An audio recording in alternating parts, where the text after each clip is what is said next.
S ನಮಸ್ಕಾರ ವೀಕ್ಷಕರೇ, ಕರಾವಳಿಯಲ್ಲಿ ರಾಘ ವಿಶೇಷ ಕಾರ್ಯಕ್ರಮಕ್ಕೆ ಸ್ವಾಗತ. ನಾನು ಶಿಶನ್ ಕೌಡೂರು. ರಾಷ್ಟ್ರೀಯ ಅಧ್ಯಕ್ಷರಾಗಿ ಮೊದಲ ಬಾರಿಗೆ ಕರಾವಳಿ ಪ್ರದೇಶಕ್ಕೆ ಭೇಟಿ ನೀಡಿದ್ದಾರೆ ರಾಹುಲ್ ಗಾಂಧಿ ಅವರು.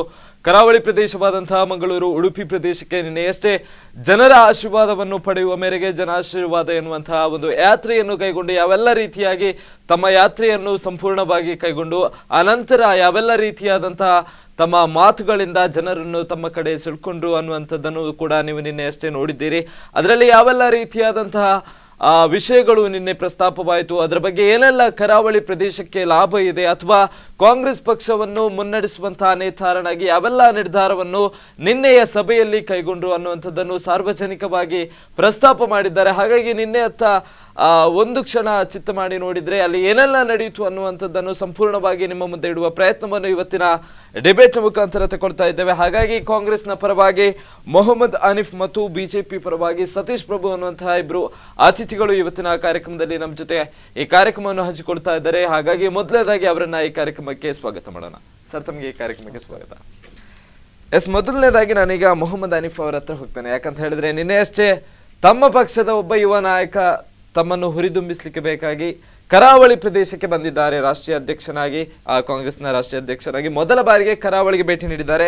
ವೈಯಕ್ತಿಕವಾಗಿ ತಮಗೆ ಯಾವ ರೀತಿ ಖುಷಿ ಅನಿಸ್ತು? ಈಗ ಕಾಂಗ್ರೆಸ್ ಪಕ್ಷದ ರಾಷ್ಟ್ರೀಯ ನಾಯಕನಾಗಿ ಅಥವಾ ಅಧ್ಯಕ್ಷನಾಗಿ ಮೊದಲ ಬಾರಿ ಬಂದದ್ದು. ಈ ಮೊದಲು ಕೂಡ ಒಮ್ಮೆ ಭೇಟಿ ನೀಡಿದ್ದಾರೆ. ಓಕೆ.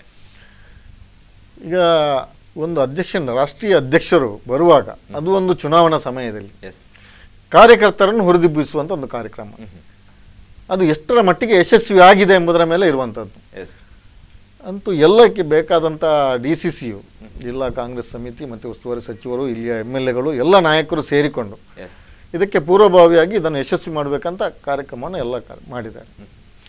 ಅದೇ ರೀತಿ ನಿನ್ನೆ ಬಂದು ಇಲ್ಲಿ ರೋಡ್ ಶೋ ಮಾಡಿಕೊಂಡು ಮಂಗಳೂರು ನೆಹರು ಮೈದಾನಕ್ಕೆ ಬಂದಾಗ ಈಗ ಉಡುಪಿಗೂ ಬಂದಿದ್ದಾರೆ, ದಕ್ಷಿಣ ಕನ್ನಡಕ್ಕೂ ಬಂದಿದ್ದಾರೆ.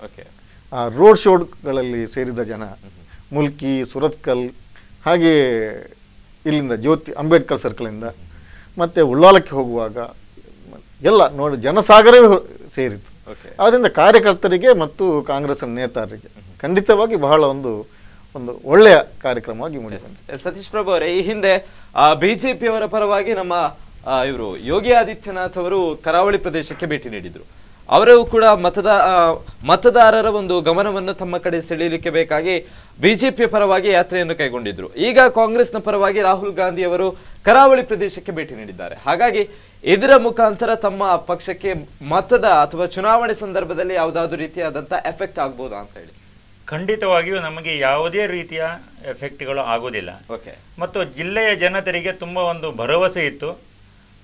ರಾಷ್ಟ್ರೀಯ ಅಧ್ಯಕ್ಷರು ಬರ್ತಾ ಇದ್ದಾರೆ ಮತ್ತು ಅವರ ಸರ್ಕಾರದ ಏನೇನು ಲೋಪದೋಷಗಳಿತ್ತು ಮತ್ತು ಮುಂದೆ ಚುನಾವಣೆಯಲ್ಲಿ ಅವರು ಏನದಕ್ಕೆ ಉತ್ತರವನ್ನು ಕೊಟ್ಟಾರೋ. ಯಾಕಂತೇಳಿ ಕರಾವಳಿ ಭಾಗದಲ್ಲಿ ನಿರಂತರವಾಗಿ ನಡೀತಾ ಇರುವಂತಹ ಕೊಲೆ ಪ್ರಕರಣಗಳಿರ್ಬೋದು, ಅಥವಾ ರಾಜ್ಯದಲ್ಲಿರುವಂತಹ ಆಡಳಿತ ವೈಫಲ್ಯಗಳಿರ್ಬೋದು, ಅಥವಾ ಇತ್ತೀಚೆಗೆ ಅವಿಭಜಿತ ದಕ್ಷಿಣ ಕನ್ನಡ ಜಿಲ್ಲೆಯ ಕಾರ್ಕಳ ವಿಧಾನಸಭಾ ಕ್ಷೇತ್ರದಲ್ಲಿ ನಡೆದಿರುವಂತಹ B.Pharm ಅಥವಾ ಟಿಕೆಟ್ಗಾಗಿ ಹಣದ ಆ ವ್ಯವಸ್ಥೆಯ ಬಗ್ಗೆ ಜನರಿಗೆ ಜಿಜ್ಞಾಸೆಗಳು ಇದ್ದಿರುವಂಥದ್ದಿರ್ಬೋದು. ಇವೆಲ್ಲದಕ್ಕೂ ಏನಾದರೂ ಒಂದು ಉತ್ತರವನ್ನು ಕೊಟ್ಟಾರೋ ಅನ್ನುವ ನಿರೀಕ್ಷೆ ಜನರಲ್ಲಿತ್ತು. ಆದರೆ ಉಡುಪಿಯಲ್ಲಿರ್ಬೋದು, ಪಡುಬಿದ್ರಿಯಲ್ಲಿರ್ಬೋದು, ಮುಲ್ಕಿಯಲ್ಲಿರ್ಬೋದು, ಸುರತ್ಕಲ್ನಲ್ಲಿರ್ಬೋದು, ಕೊನೆಗೆ ಮಂಗಳೂರಲ್ಲಿ ಇರ್ಬೋದು, ಪ್ರತಿಯೊಂದು ಸಭೆಗಳಲ್ಲೂ ಅವರು ಕೇವಲ ನರೇಂದ್ರ ಮೋದಿಯವರನ್ನ, ಅಮಿತ್ ಶಾರನ್ನ, BJPಯನ್ನ ಟೀಕಿಸುವುದರ ಹೊರತುಪಡಿಸಿ ಒಂದು ವಾಕ್ಯವನ್ನು ಸಹ ಅವರು ಎಲ್ಲಿಯೂ ಉಲ್ಲೇಖವನ್ನು ಮಾಡಲಿಲ್ಲ. ಅದನ್ನ ಸಹಜವಾಗಿ ದಕ್ಷಿಣ ಕನ್ನಡ ಜಿಲ್ಲೆಯ ಜನತೆಗೆ ನಿರಾಶೆ ಆಗಿದೆ. ಮೊಹಮ್ಮದ್ ಅನೀಫ್ ಅವರೇ, ಹಾಗಾದ್ರೆ ರಾಹುಲ್ ಗಾಂಧಿ ಅವರು ಕೇವಲ ಟೀಕೆ ಮಾಡ್ಲಿಕ್ಕೆ ಮಾತ್ರವ ಕರಾವಳಿ ಪ್ರದೇಶಕ್ಕೆ ಬಂದದ್ದು? ಯಾವುದೇ ರೀತಿಯಾದಂತಹ ಆಶ್ವಾಸನೆಗಳು ಇರಲಿಲ್ಲ?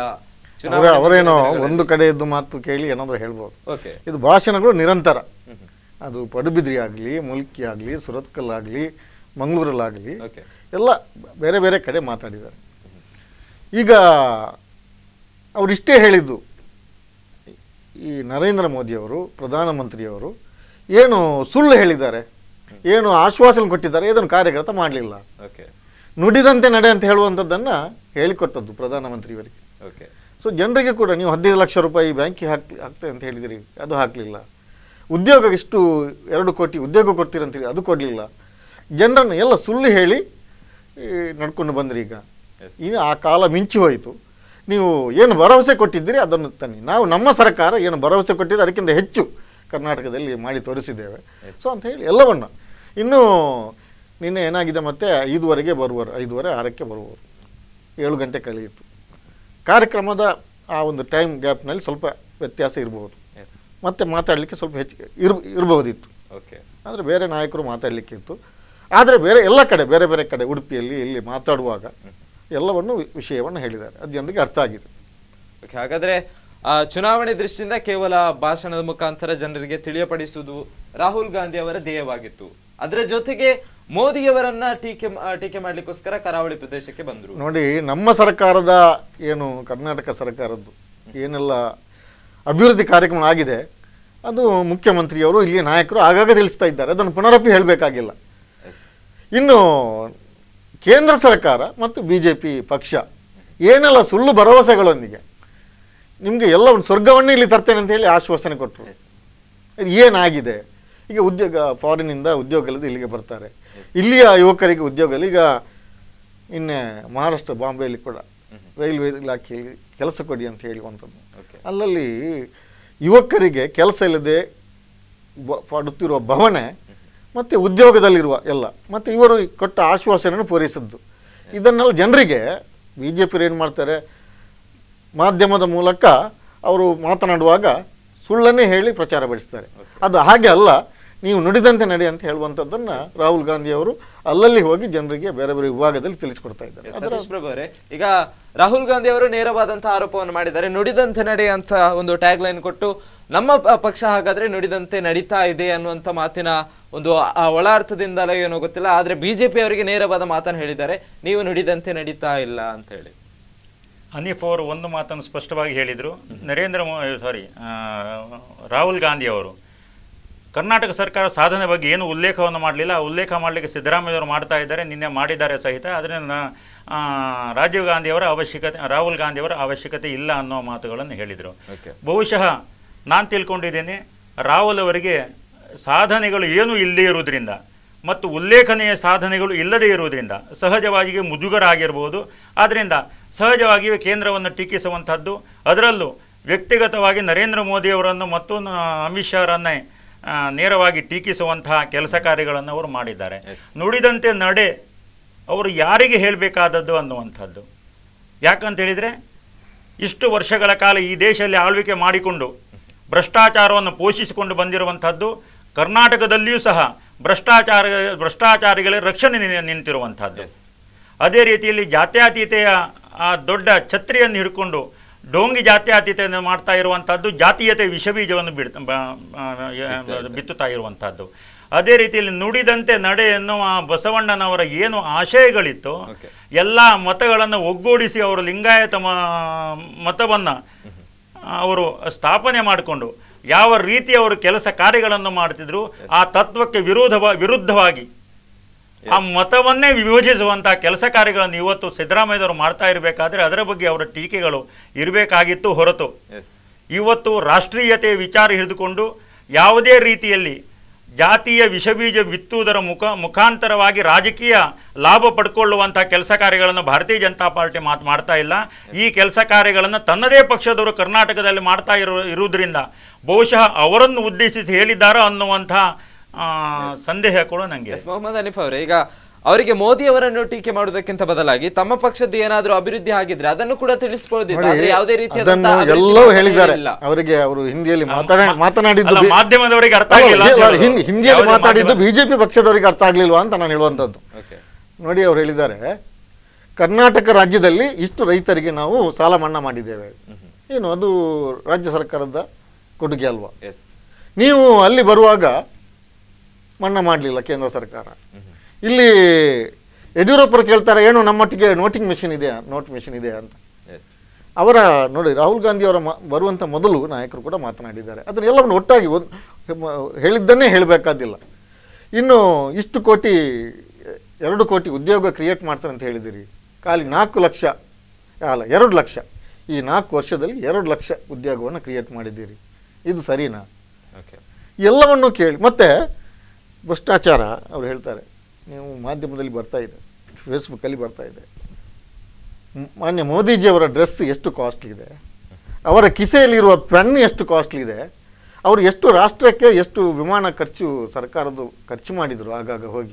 ಇದನ್ನೆಲ್ಲ ನೋಡುವಾಗ ಭ್ರಷ್ಟಾಚಾರ ಮತ್ತು ಬೇರೆ ಬೇರೆ ಕಂಪನಿಗಳವರು ಹೇಳಿದರು, ರಾಹುಲ್ ಗಾಂಧಿಯವರು, ಕೇಂದ್ರ ಸರ್ಕಾರ ಬಡವರಿಗೆ ಮನ್ನಾ ಮಾಡಲಿಕ್ಕೆ ಹಣ ಇಲ್ಲ, ಶ್ರೀಮಂತರ ಇಷ್ಟು ಜನರ ಇದನ್ನು ಮನ್ನಾ ಮಾಡಲಿಕ್ಕೆ ಇವಷ್ಟು ಕೋಟಿ ಕೋಟಿ ಕೋಟಿ ಕೋಟಿ ಹಣ ಇದೆ, ಅದನ್ನೆಲ್ಲ ಮಾಡ್ತಾರೆ, ಬಡವರ ಬಗ್ಗೆ ಇವರಿಗೆ ಕಾಳಜಿ ಇಲ್ಲ, ಅಂತ ಸರ್ಕಾರ ನಿಮಗೆ ಬೇಕಾ? ಅವರ ಮಾತನ್ನಾಗಾದ್ರೆ ನಾವು ನೇರವಾಗಿ ಒಪ್ಪಿಕೊಳ್ಬೇಕು. ಅಂದ್ರೆ ಅವರು ಕೇವಲ ಭಾಷಣದಲ್ಲಿ ಹೇಳಿರ್ತಕ್ಕಂತಹ ಮಾತು, ಯಾವುದೇ ದಾಖಲೆಗಳು ಇಲ್ಲ. ಯಾಕಂತ ಹೇಳಿದ್ರೆ ಈಗ ಮೋದಿಯವರು ಹೇಳಿಕೆ ಕೊಟ್ಟರೆ ಸಿದ್ದರಾಮಯ್ಯನವರು ನೇರವಾಗಿ ಆರೋಪ ಮಾಡ್ತಾರೆ, ಇದಕ್ಕೆ ಯಾವುದೇ ರೀತಿಯಾದಂತಹ ದಾಖಲೆ ಅಥವಾ ಪುರಾವೆಗಳು ಇಲ್ಲ ಅಂತ ಹೇಳಿ. ಹಾಗಾದ್ರೆ ನಿನ್ನೆ ದಾಖಲೆ ದಾಖಲೆ ಇಷ್ಟು ಮಂದಿಗೆ ಇಷ್ಟು ಬ್ಯಾಂಕ್ಗಳಲ್ಲಿ ಎಷ್ಟು ಸಾಲ ಮನ್ನಾ ಮಾಡಲಾಗಿದೆ, ಅದು ಅದಕ್ಕೆ ಬೇರೆ ದಾಖಲೆ ಬ್ಯಾಂಕ್ಗಳಲ್ಲಿ ಇದೆ, ಜನರಿಗೆಲ್ಲ ಬಂದಿದೆ, ಮೀಡಿಯಾದಲ್ಲಿ ಮಾಧ್ಯಮದಲ್ಲಿ ಬಂದಿದೆ. ಇನ್ನು ಅವರು ಧರಿಸುವ ಎಷ್ಟೆಷ್ಟು ವ್ಯಾಲ್ಯೂಯಬಲ್ ಡ್ರೆಸ್ಸಸ್, ವ್ಯಾಲ್ಯೂಯಬಲ್ ಪೆನ್ಗಳು, ಮತ್ತು ಅವರಿಷ್ಟು ಅವಶ್ಯ ಇಲ್ಲದೆ ದೇಶಗಳು ಸುತ್ತುವಂಥದ್ದು.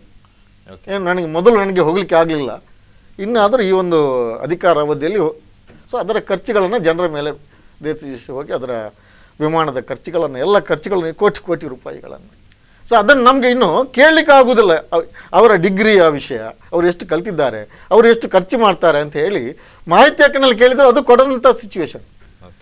ಸೊ ಎಲ್ಲರನ್ನೂ ನೀವು ಕಿವಿಗೆ ಕೈ ಇಟ್ಟುಕೊಳ್ಳಿ, ಕಣ್ಣಿಗೆ ಕೈ ಇಟ್ಟುಕೊಳ್ಳಿ ಅಂತ ಹೇಳುವಂಥ ಒಂದು ವ್ಯವಸ್ಥೆಯನ್ನು ಕೇಂದ್ರ ಸರ್ಕಾರ ಮಾಡಿದೆ. ನಮಗೆ ಈಗ ಗೊತ್ತಿಲ್ಲದೆ ಇರ್ಬೋದು ಕೆಲವು ವಿಷಯ, ಆದರೆ ಅದಕ್ಕಿಂತ ಜಾಸ್ತಿ ಆದ ಭ್ರಷ್ಟಾಚಾರ, ಜಾಸ್ತಿ ಆದ ಜನರನ್ನು ಒಂದು ಪ್ರಜಾಪ್ರಭುತ್ವವನ್ನು ಮೂಲೆಗುಂಪು ಮಾಡುವಂತ ಕೆಲಸ ಬಿಜೆಪಿ ಸರ್ಕಾರ. ಸತೀಶ್ ಪ್ರಭು ಅವರು ಈಗ ನೇರವಾಗಿ ಆರೋಪ ಮಾಡ್ತಾ ಇದ್ದಾರೆ, ಮೋದಿ ಅವರದ್ದು ಭ್ರಷ್ಟಾಚಾರ, ಸರ್ಕಾರ ಮಾತ್ರ ಅಲ್ಲ ಅವರು ಕೂಡ ಭ್ರಷ್ಟಾಚಾರ ಮಾಡ್ತಾ ಇದ್ದಾರೆ ಅಂತ ಹೇಳಿ. ಕೈಲಾಗದವ ಮೈಪರಿಚಿಕೊಂಡ ಅಂತ ಹೇಳಿ. ಇವತ್ತು ನನ್ನ ಸ್ನೇಹಿತರು ಮಾತುಗಳನ್ನು ಹೇಳಿದರು. ಮೊದಲನೇದಾಗಿ ಸಾಲ ಮನ್ನಾ ಬಗ್ಗೆ ಹೇಳಿದರು. 8,000 ಕೋಟಿ ರೂಪಾಯಿ ಕರ್ನಾಟಕದಲ್ಲಿ ಸಾಲ ಮನ್ನಾ ಮಾಡಿದ್ದೇವೆ ಅನ್ನುವಂತಹ ಮಾತುಗಳನ್ನು ಸಿದ್ದರಾಮಯ್ಯನವರು ಹೇಳಿದರು. ಮತ್ತು ಕೇಂದ್ರ ಸರ್ಕಾರದ ಏನು ನೀವು ರಾಷ್ಟ್ರೀಕೃತ ಬ್ಯಾಂಕ್ಗಳಲ್ಲಿ ಸಾಲ ಮನ್ನಾಕ್ಕೆ ಹಣ ಕೊಡಿ ಅಂತ ಮಾತುಗಳನ್ನು ಹೇಳಿದರು.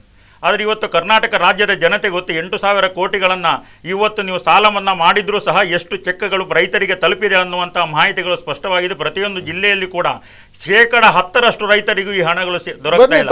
ಮಾತಾಡಿದ ನಂತರ ನೀವು ಮಾತಾಡಿ. ಅಷ್ಟು ಮಾತ್ರ ಅಲ್ಲ, ಇವತ್ತು ಉತ್ತರ ಪ್ರದೇಶ ರಾಜ್ಯದಲ್ಲಿರ್ಬೋದು, ಮಧ್ಯಪ್ರದೇಶ ಇರ್ಬೋದು, ಮಹಾರಾಷ್ಟ್ರ ಇರ್ಬೋದು, ಇವರದ್ದೇ ಆಳ್ವಿಕೆ ಇರುವಂಥ ಪಂಜಾಬಲ್ಲಿ ಇರ್ಬೋದು, ಪ್ರತಿಯೊಂದು ರಾಜ್ಯದಲ್ಲಿ ಕೂಡ ರೈತರ ಸಾಲವನ್ನು ಮನ್ನಾ ಮಾಡಿರುವಂಥದ್ದು. ಉತ್ತರ ಪ್ರದೇಶ ರಾಜ್ಯವೊಂದರಲ್ಲಿ 35,000 ಕೋಟಿಯಷ್ಟು ಸಾಲವನ್ನು ಮನ್ನಾ ಮಾಡಿರುವಂಥ ಆ ರಾಜ್ಯದ ಏನು ಆಡಳಿತ ಇದೆ ಅವರೇ ಭರಿಸಿಕೊಂಡು 1 ವರ್ಷದಲ್ಲಿ ಅದು ಮಾಡಿರುವಂಥದ್ದು. ಇವತ್ತು ಒಂದು ನಿಮಿಷ, ಈಗ ನಿಮ್ಮ ಸಾಲ ಮನ್ನಾದ ಬಗ್ಗೆ ಹೇಳಿದ್ರೆ ಅದಕ್ಕೆ ಏನು ಹೇಳ್ತೀರಿ ನೇರವಾಗಿ? ನೋಡಿ, ಬಿಜೆಪಿ ಸರ್ಕಾರ ಇದು ಸುಳ್ಳು ಪ್ರತಿಪಾದನೆ. ಬಿಜೆಪಿ ಸರ್ಕಾರ ಇರುವಲ್ಲಿ ಎಲ್ಲಿ ಕೂಡ ರೈತರ ಸಾಲ ಮನ್ನಾ ಆಗ್ಲಿಲ್ಲ, ಕೇಳಿದ್ರು ಆಗಿಲ್ಲ. ಈಗ ಮೊನ್ನೆ ಬಾಂಬೆಯಲ್ಲಿ ಅಷ್ಟು 1000 ಮಂದಿ ರೈತರು ಮುತ್ತಿಗೆ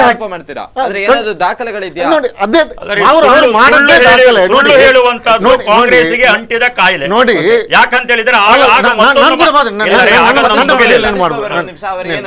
ಈಗ ಮಹಾರಾಷ್ಟ್ರದಲ್ಲಿ ಇಷ್ಟು ರೈತರು ಹೋಗಿ ಇಷ್ಟು ಅಲ್ಲಿ ಅವರ ಕಾಲ್ನಡಿಗೆಯಲ್ಲಿ ಹೋಗಿ ಅಷ್ಟು ಮುತ್ತಿಗೆ ಹಾಕಿ ಕೇಳುವಾಗಲೂ ಕೂಡ ಈಗ ಮಾಡ್ತಾನೆ ಅಂತ ಹೇಳಿದ್ರಲ್ಲದೆ ಮಾಡ್ಲಿಲ್ಲ.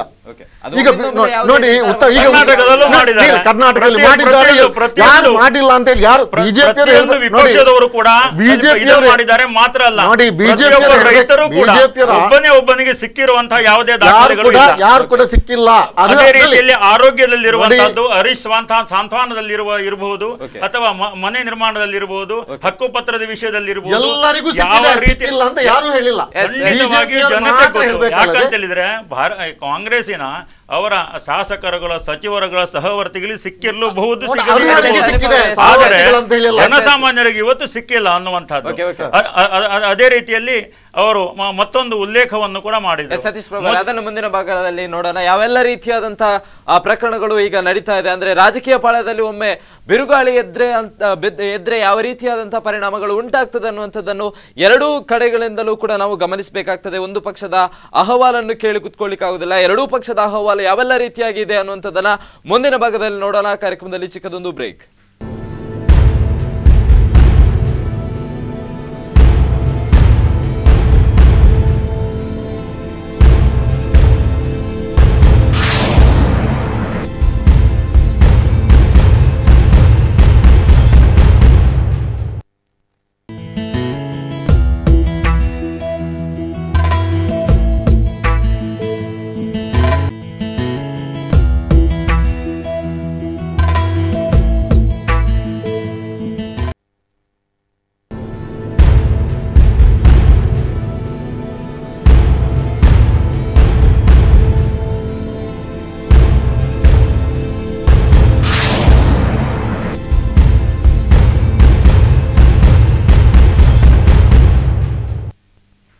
ವಿರಾಮದ ಬಳಿಕ ಕರಾವಳಿಯಲ್ಲಿ ರಾಗ ವಿಶೇಷ ಕಾರ್ಯಕ್ರಮಕ್ಕೆ ಸ್ವಾಗತ. ಆಗ ತಾನೇ ಸತೀಶ್ ಪ್ರಭು ಅವರೇ, ನೀವು ನೇರವಾಗಿ ಆರೋಪ ಮಾಡ್ತಾ ಇದ್ರಿ. ಈಗ ಉತ್ತರ ಪ್ರದೇಶದಲ್ಲಿ ಕೂಡ ಸಾಲ ಮನ್ನಾದ ಬಗ್ಗೆ ಪ್ರಸ್ತಾಪ ಮಾಡ್ತಾ ಇದ್ರಿ, ಅದರ ಬಗ್ಗೆ ಅವರು ಕೂಡ ಚರ್ಚೆ ಮಾಡ್ಲಿಕ್ಕೆ ಬಂದ್ರು. ಅದನ್ನ ಮುಂದುವರಿಸಿ ಏನು ಅಂತ ವಿಷಯ. ಸಾಲ ಮನ್ನಾಕ್ಕಿಂತ ಸಾಲ ಮನ್ನಾದ ಬಗ್ಗೆ ಆಗ ವಿಷಯವನ್ನು ನಾನು ಹೇಳಿದ್ದೀನಿ. ಅದೇ ರೀತಿಯಲ್ಲಿ ಅವರು ಇದು ಬ್ಯಾಂಕ್ಗಳ ಸಾಲ ಬಗ್ಗೆ ಯಾಕಂತ ಹೇಳಿದರೆ ಈ ರೈತರ ಸಾಲ ಹೊರತುಪಡಿಸಿ ಬೇರೆ ಸಾಲದ ಬಗ್ಗೆ ಉಲ್ಲೇಖವನ್ನು ಮಾಡಿದರು. ಓಕೆ. ಅದೇ ರೀತಿಯಲ್ಲಿ ನಿನ್ನೆಯೂ ಕೂಡ ರಾಹುಲ್ ಅವರು ಉಲ್ಲೇಖವನ್ನು ಮಾಡಿದರು.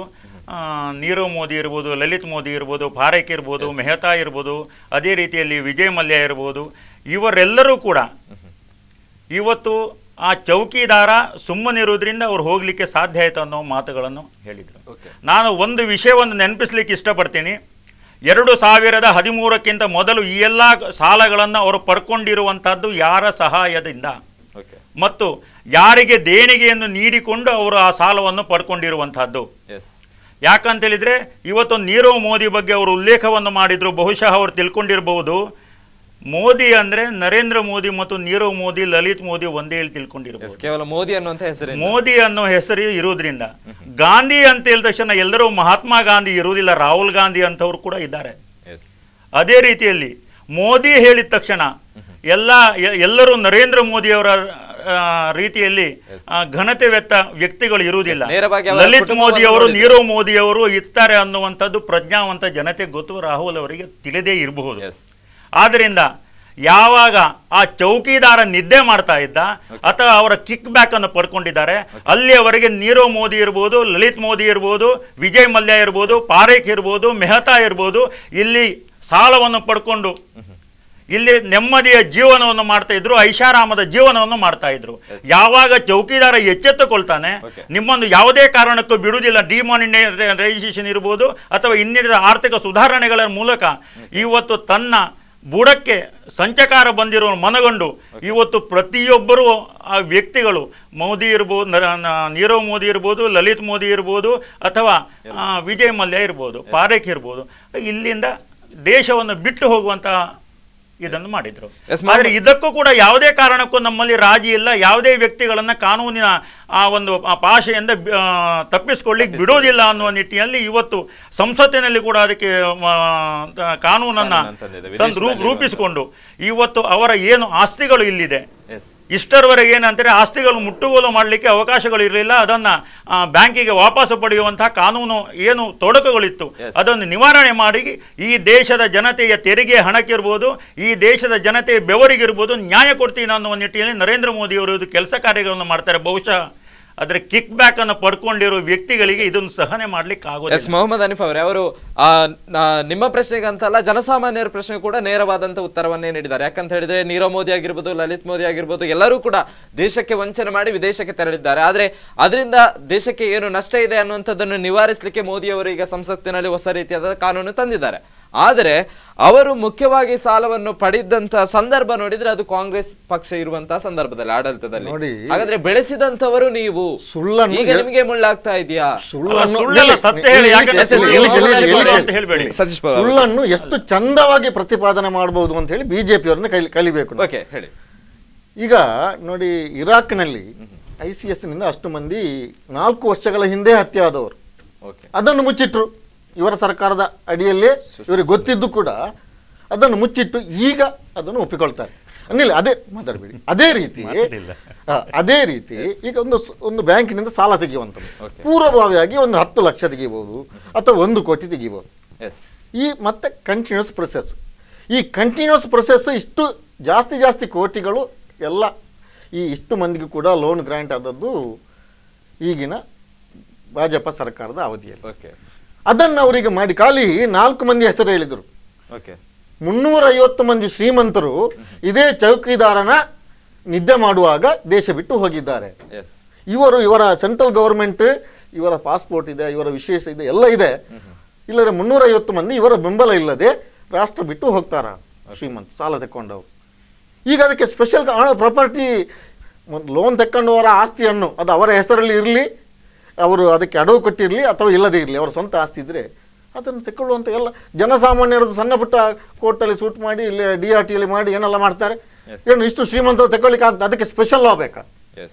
ಎಲ್ಲವನ್ನ ಜನರನ್ನು ಕಣ್ಣರಿಸುವ ತಂತ್ರ ಈ ಚಂದ ಹೇಳಲಿಕ್ಕೆ ಇಷ್ಟವರೆಗೆ ಕಾನೂನು ಇರಲಿಲ್ಲ, ಎಲ್ಲ ಕಾನೂನಿದೆ, ಅದನ್ನು ಅವರು ಯೂಸ್ ಮಾಡ್ತಾ ಇಲ್ಲ, ಅವ್ರನ್ನ ಹೊರಗೆ ಹೋಗಲಿಕ್ಕೆ ಮಾಡಿದ್ರು. ಇನ್ನು ಮೋದಿ ಮೋದಿ ಮೋದಿ ನೋಡಿ, blood is thicker than water ಅಂತ ಹೇಳುವಂಥದ್ದು. ಗಾಂಧಿ ಹೆಸರನ್ನ ಬೇರೆ ಬೇರೆಯವರು ಇಟ್ಟುಕೊಂಡಿರ್ಬೋದು, ಅವ್ರ ಸಂಬಂಧಿಕರಲ್ಲ. ಆದರೆ ಈ ಮೋದಿಗಳಲ್ಲಿ ಎಷ್ಟು ಮಂದಿ ಸಂಬಂಧಿಕರಿದ್ದಾರೆ, ಒಂದೇ ಪಾರ್ಟಿಗೆ ಸೇರಿದವರಿದ್ದಾರೆ. ಸೊ ಗಾಂಧಿಗಳೇನೋ ದೇಶಕ್ಕೆ ದ್ರೋಹ ಬಗೆಯಲಿಲ್ಲ, ದೇಶಕ್ಕೆ ವಂಚನೆ ಮಾಡಲಿಲ್ಲ. ಈಗ ಈ ಮೋದಿಗಳು ದೇಶಕ್ಕೆ ವಂಚನೆ ಮಾಡುವಾಗ ಅವರು ಒಂದೇ ಅಲ್ಲ ಅಂತ ಹೇಳುವಂಥದ್ದನ್ನು, ಗಾಂಧಿ ಒಂದೇ ಅಲ್ಲ ಅಂತ ಹೇಳುವಂಥದ್ದಕ್ಕೆ ಸಮೀಕರಣ ಮಾಡಲಿಕ್ಕೆ ಆಗ್ತಾ ಇಲ್ಲ. ಇವರು ಅವರನ್ನು ಹೋಗುವ ಮೊದಲೇ ಹಿಡಿದಿಟ್ಟುಕೊಳ್ಬೇಕಿತ್ತು, ಇವರಿಗೆ ಗೊತ್ತಿತ್ತು. ಅದು ಎಲ್ಲವನ್ನು ದೇಶ ಎಲ್ಲ ತಿಂದು ಹಾಕಿ ಹೊರಗೆ ಹೋಗಿ ಇಷ್ಟು ವಂಚನೆ ಮಾಡಿದ ಮೇಲೆ ಅವರನ್ನು ಇನ್ನೂ ತಿರುಗಾಡಲಿಕ್ಕೆ ಬಿಡ್ತಾರಲ್ಲ. ಮತ್ತು ಈಗ ನೋಡಿ, ಅವರು ಶುರುವಿಗೆ ಹೇಳಿದರು ಇಷ್ಟು ಕೊಲೆ ಆಯಿತು ಅಂತೇಳಿ. ಆಗ ನಿನ್ನೆ ರಾಹುಲ್ ಗಾಂಧಿ ಅವರು ಹೇಳಿದರು, ನೀವು ಕೋಮುವಾದ ಬಿಡಿ, ಕೋಮುಗಳ ಬಗ್ಗೆ ಪ್ರಚೋದನೆ ಕೊಡಬೇಡಿ ಬಿಜೆಪಿಗರು, ಆಗ ಎಲ್ಲವೂ ನಿಂತು ಹೋಗ್ತದೆ. ಎಲ್ಲರನ್ನು ಒಟ್ಟಿಗೆ ಕೊಂಡೋಗಿ, ಅದ್ಯಾಕೆ ಆಗ್ತಾ ಇಲ್ಲ ಇವರಿಗೆ? ಸಮಾನತೆಯಲ್ಲಿ ಒಟ್ಟಿಗೆ ಕೊಂಡೋಗ್ಲಿಕ್ಕೆ ಯಾಕೆ ಆಗ್ತಾ ಇಲ್ಲ? ಸೊ ಸಮಾಜದಲ್ಲಿ ಯಾರು ಮೇಲ್ಸ್ತರದಲ್ಲಿ ಅವರು ಮಾತ್ರ ಬದುಕಬೇಕು, ಬಾಕಿ ಅವರು ಬದುಕಬಾರ್ದು ಎಂಬ ಒಂದು ನೆಲೆಯಲ್ಲಿ ಇವರು ಮಾಡಿದರೆ ಹೆಚ್ಚು ಮಂದಿ, 70% ಮಂದಿ ಸಮಾಜದ ಕೆಲಸದಲ್ಲಿ ಬದುಕುವವರು, ಅದು ಯಾವ ಯಾವ ಧರ್ಮದಲ್ಲಿ, ಅದನ್ನು ಮುಂದೆ ಕೊಂಡು ಹೋಗುವಂಥದ್ದು, ಇಲ್ಲಿ ಭ್ರಷ್ಟಾಚಾರ ನಿಲ್ಲಿಸಬೇಕಾದಂಥದ್ದು, ಇದೆಲ್ಲ ಇವರ ಈ ಒಂದು 4 ವರ್ಷಗಳು ಆಗಬೇಕಿತ್ತು. ಇವರು ಮಾಡಿದ್ರ? ಈಗ ನೀವು ಹೇಳ್ತಾ ಇದ್ರೆ ನಿನ್ನೆ ರಾಹುಲ್ ಗಾಂಧಿ ಅವರು ನೇರವಾದಂತಹ ಆರೋಪವನ್ನು ಮಾಡಿದ್ರು. ಈಗ ಲಲಿತ್ ಮೋದಿ ಅವರಾಗಿರ್ಬೋದು, ನೀರವ್ ಮೋದಿ ಆಗಿರ್ಬೋದು, ಇನ್ನಿತರ ಹಲವು ಹೆಸರುಗಳನ್ನ ಹೇಳಿದ್ರು.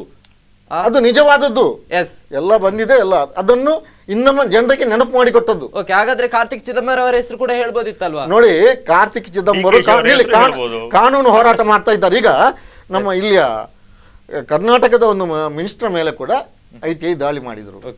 ಅವ್ರು ಯಾರ ವಿರುದ್ಧ ನಮ್ಮ ಪಕ್ಷಕ್ಕೆ ಬಾ ಅಂತ ಒತ್ತಡ ಹೇರುವಂಥದ್ದು, ಇಲ್ಲ ನಮ್ಮ ಪರವಾಗಿ ಮಾತನಾಡು, ಇಲ್ಲ ನಮ್ಮ ಪಕ್ಷದ ವಿರುದ್ಧ ಮಾತ್ರ ಒತ್ತಡ ಹಾಕ್ಲಿಕ್ಕೆ ಅವರು ಬೇರೆ ಬೇರೆ ಡಿಪಾರ್ಟ್ಮೆಂಟ್ಗಳನ್ನು ಯೂಸ್ ಮಾಡ್ತಾ ಇದ್ದಾರೆ. ನೋಡಿ, ಇನ್ನು ಕಾರ್ತಿಕ್ ಚಿದಂಬರಂ ಬಗ್ಗೆ ಇದ್ರೆ, ಕಾರ್ತಿಕ್ ಚಿದಂಬರಂ ಕಾನೂನು ಹೋರಾಟ ಮಾಡ್ತಾ ಇದ್ದಾರೆ. ಇವರು ಹೇಳಿದ್ದೆ, ಪ್ರಾಸಿಕ್ಯೂಷನ್ ಹೇಳಿದ್ದೆ ಯಾವುದು ಸರಿ ಆಗುವುದಿಲ್ಲ, ಆ ಸರ್ಕಾರ ಹೇಳಿದ್ದೇ ಸರಿ ಆಗುವುದಿಲ್ಲ. ನಾಳೆ ಅದು ಈಗ ಜಸ್ಟ್ ಅಕ್ಯುಸೇಷನ್. ಆದ್ರೆ ಸಿಬಿಐ ತನಿಖೆಯಲ್ಲಿ ಹಲವಾರು ನೋಡಿ, ಸಿಬಿಐ ಅವ್ರು ಬೇಕಾದಷ್ಟು ದುರುಪಯೋಗ ಮಾಡ್ತಾ ಇದ್ದಾರೆ. ಈಗ ಹಾಗಾದ್ರೆ ಸಿಬಿಐ ತನಿಖೆ ಕಾರ್ತಿಕ್ ಚಿದಂಬರದಲ್ಲಿ ನೋಡಿದ್ರೆ ಅದು ಅವರು ಕೈಗೊಂಬೆಯಾಗಿ ಆಡಿಸ್ತಾ ಇದ್ದಾರೆ. ಖಂಡಿತವಾಗಿ ಒಬ್ಬರನ್ನೇ ಅಲ್ಲ, ಕರ್ನಾಟಕ ಸರ್ಕಾರದಲ್ಲಿ ಸಿದ್ದರಾಮಯ್ಯನವರು ಯಾವುದೇ ರೀತಿಯಾದಂತಹ ಸಿಬಿಐ ತನಿಖೆಯನ್ನು ಕೈಗೊಂಬೆಯಾಗಿ ಆಡಿಸ್ತಾ ಇಲ್ಲ. ಸಿಬಿಐ ಪೊಲೀಸ್ ಇಲಾಖೆಯನ್ನು ಕೂಡ ನೋಡಿ, ಅವರು ಯಾವುದೇ ಸರ್ಕಾರಕ್ಕೆ ಕೆಲವು ವಿಷಯಗಳಲ್ಲಿ ಅದನ್ನು ತನಿಖೆಗೆ ಕೊಡುವಂತ ಹಾಕಿದೆ, ಅದರ ತನಿಖೆಯಲ್ಲಿ ಒಳಬರುವುದಿಲ್ಲ.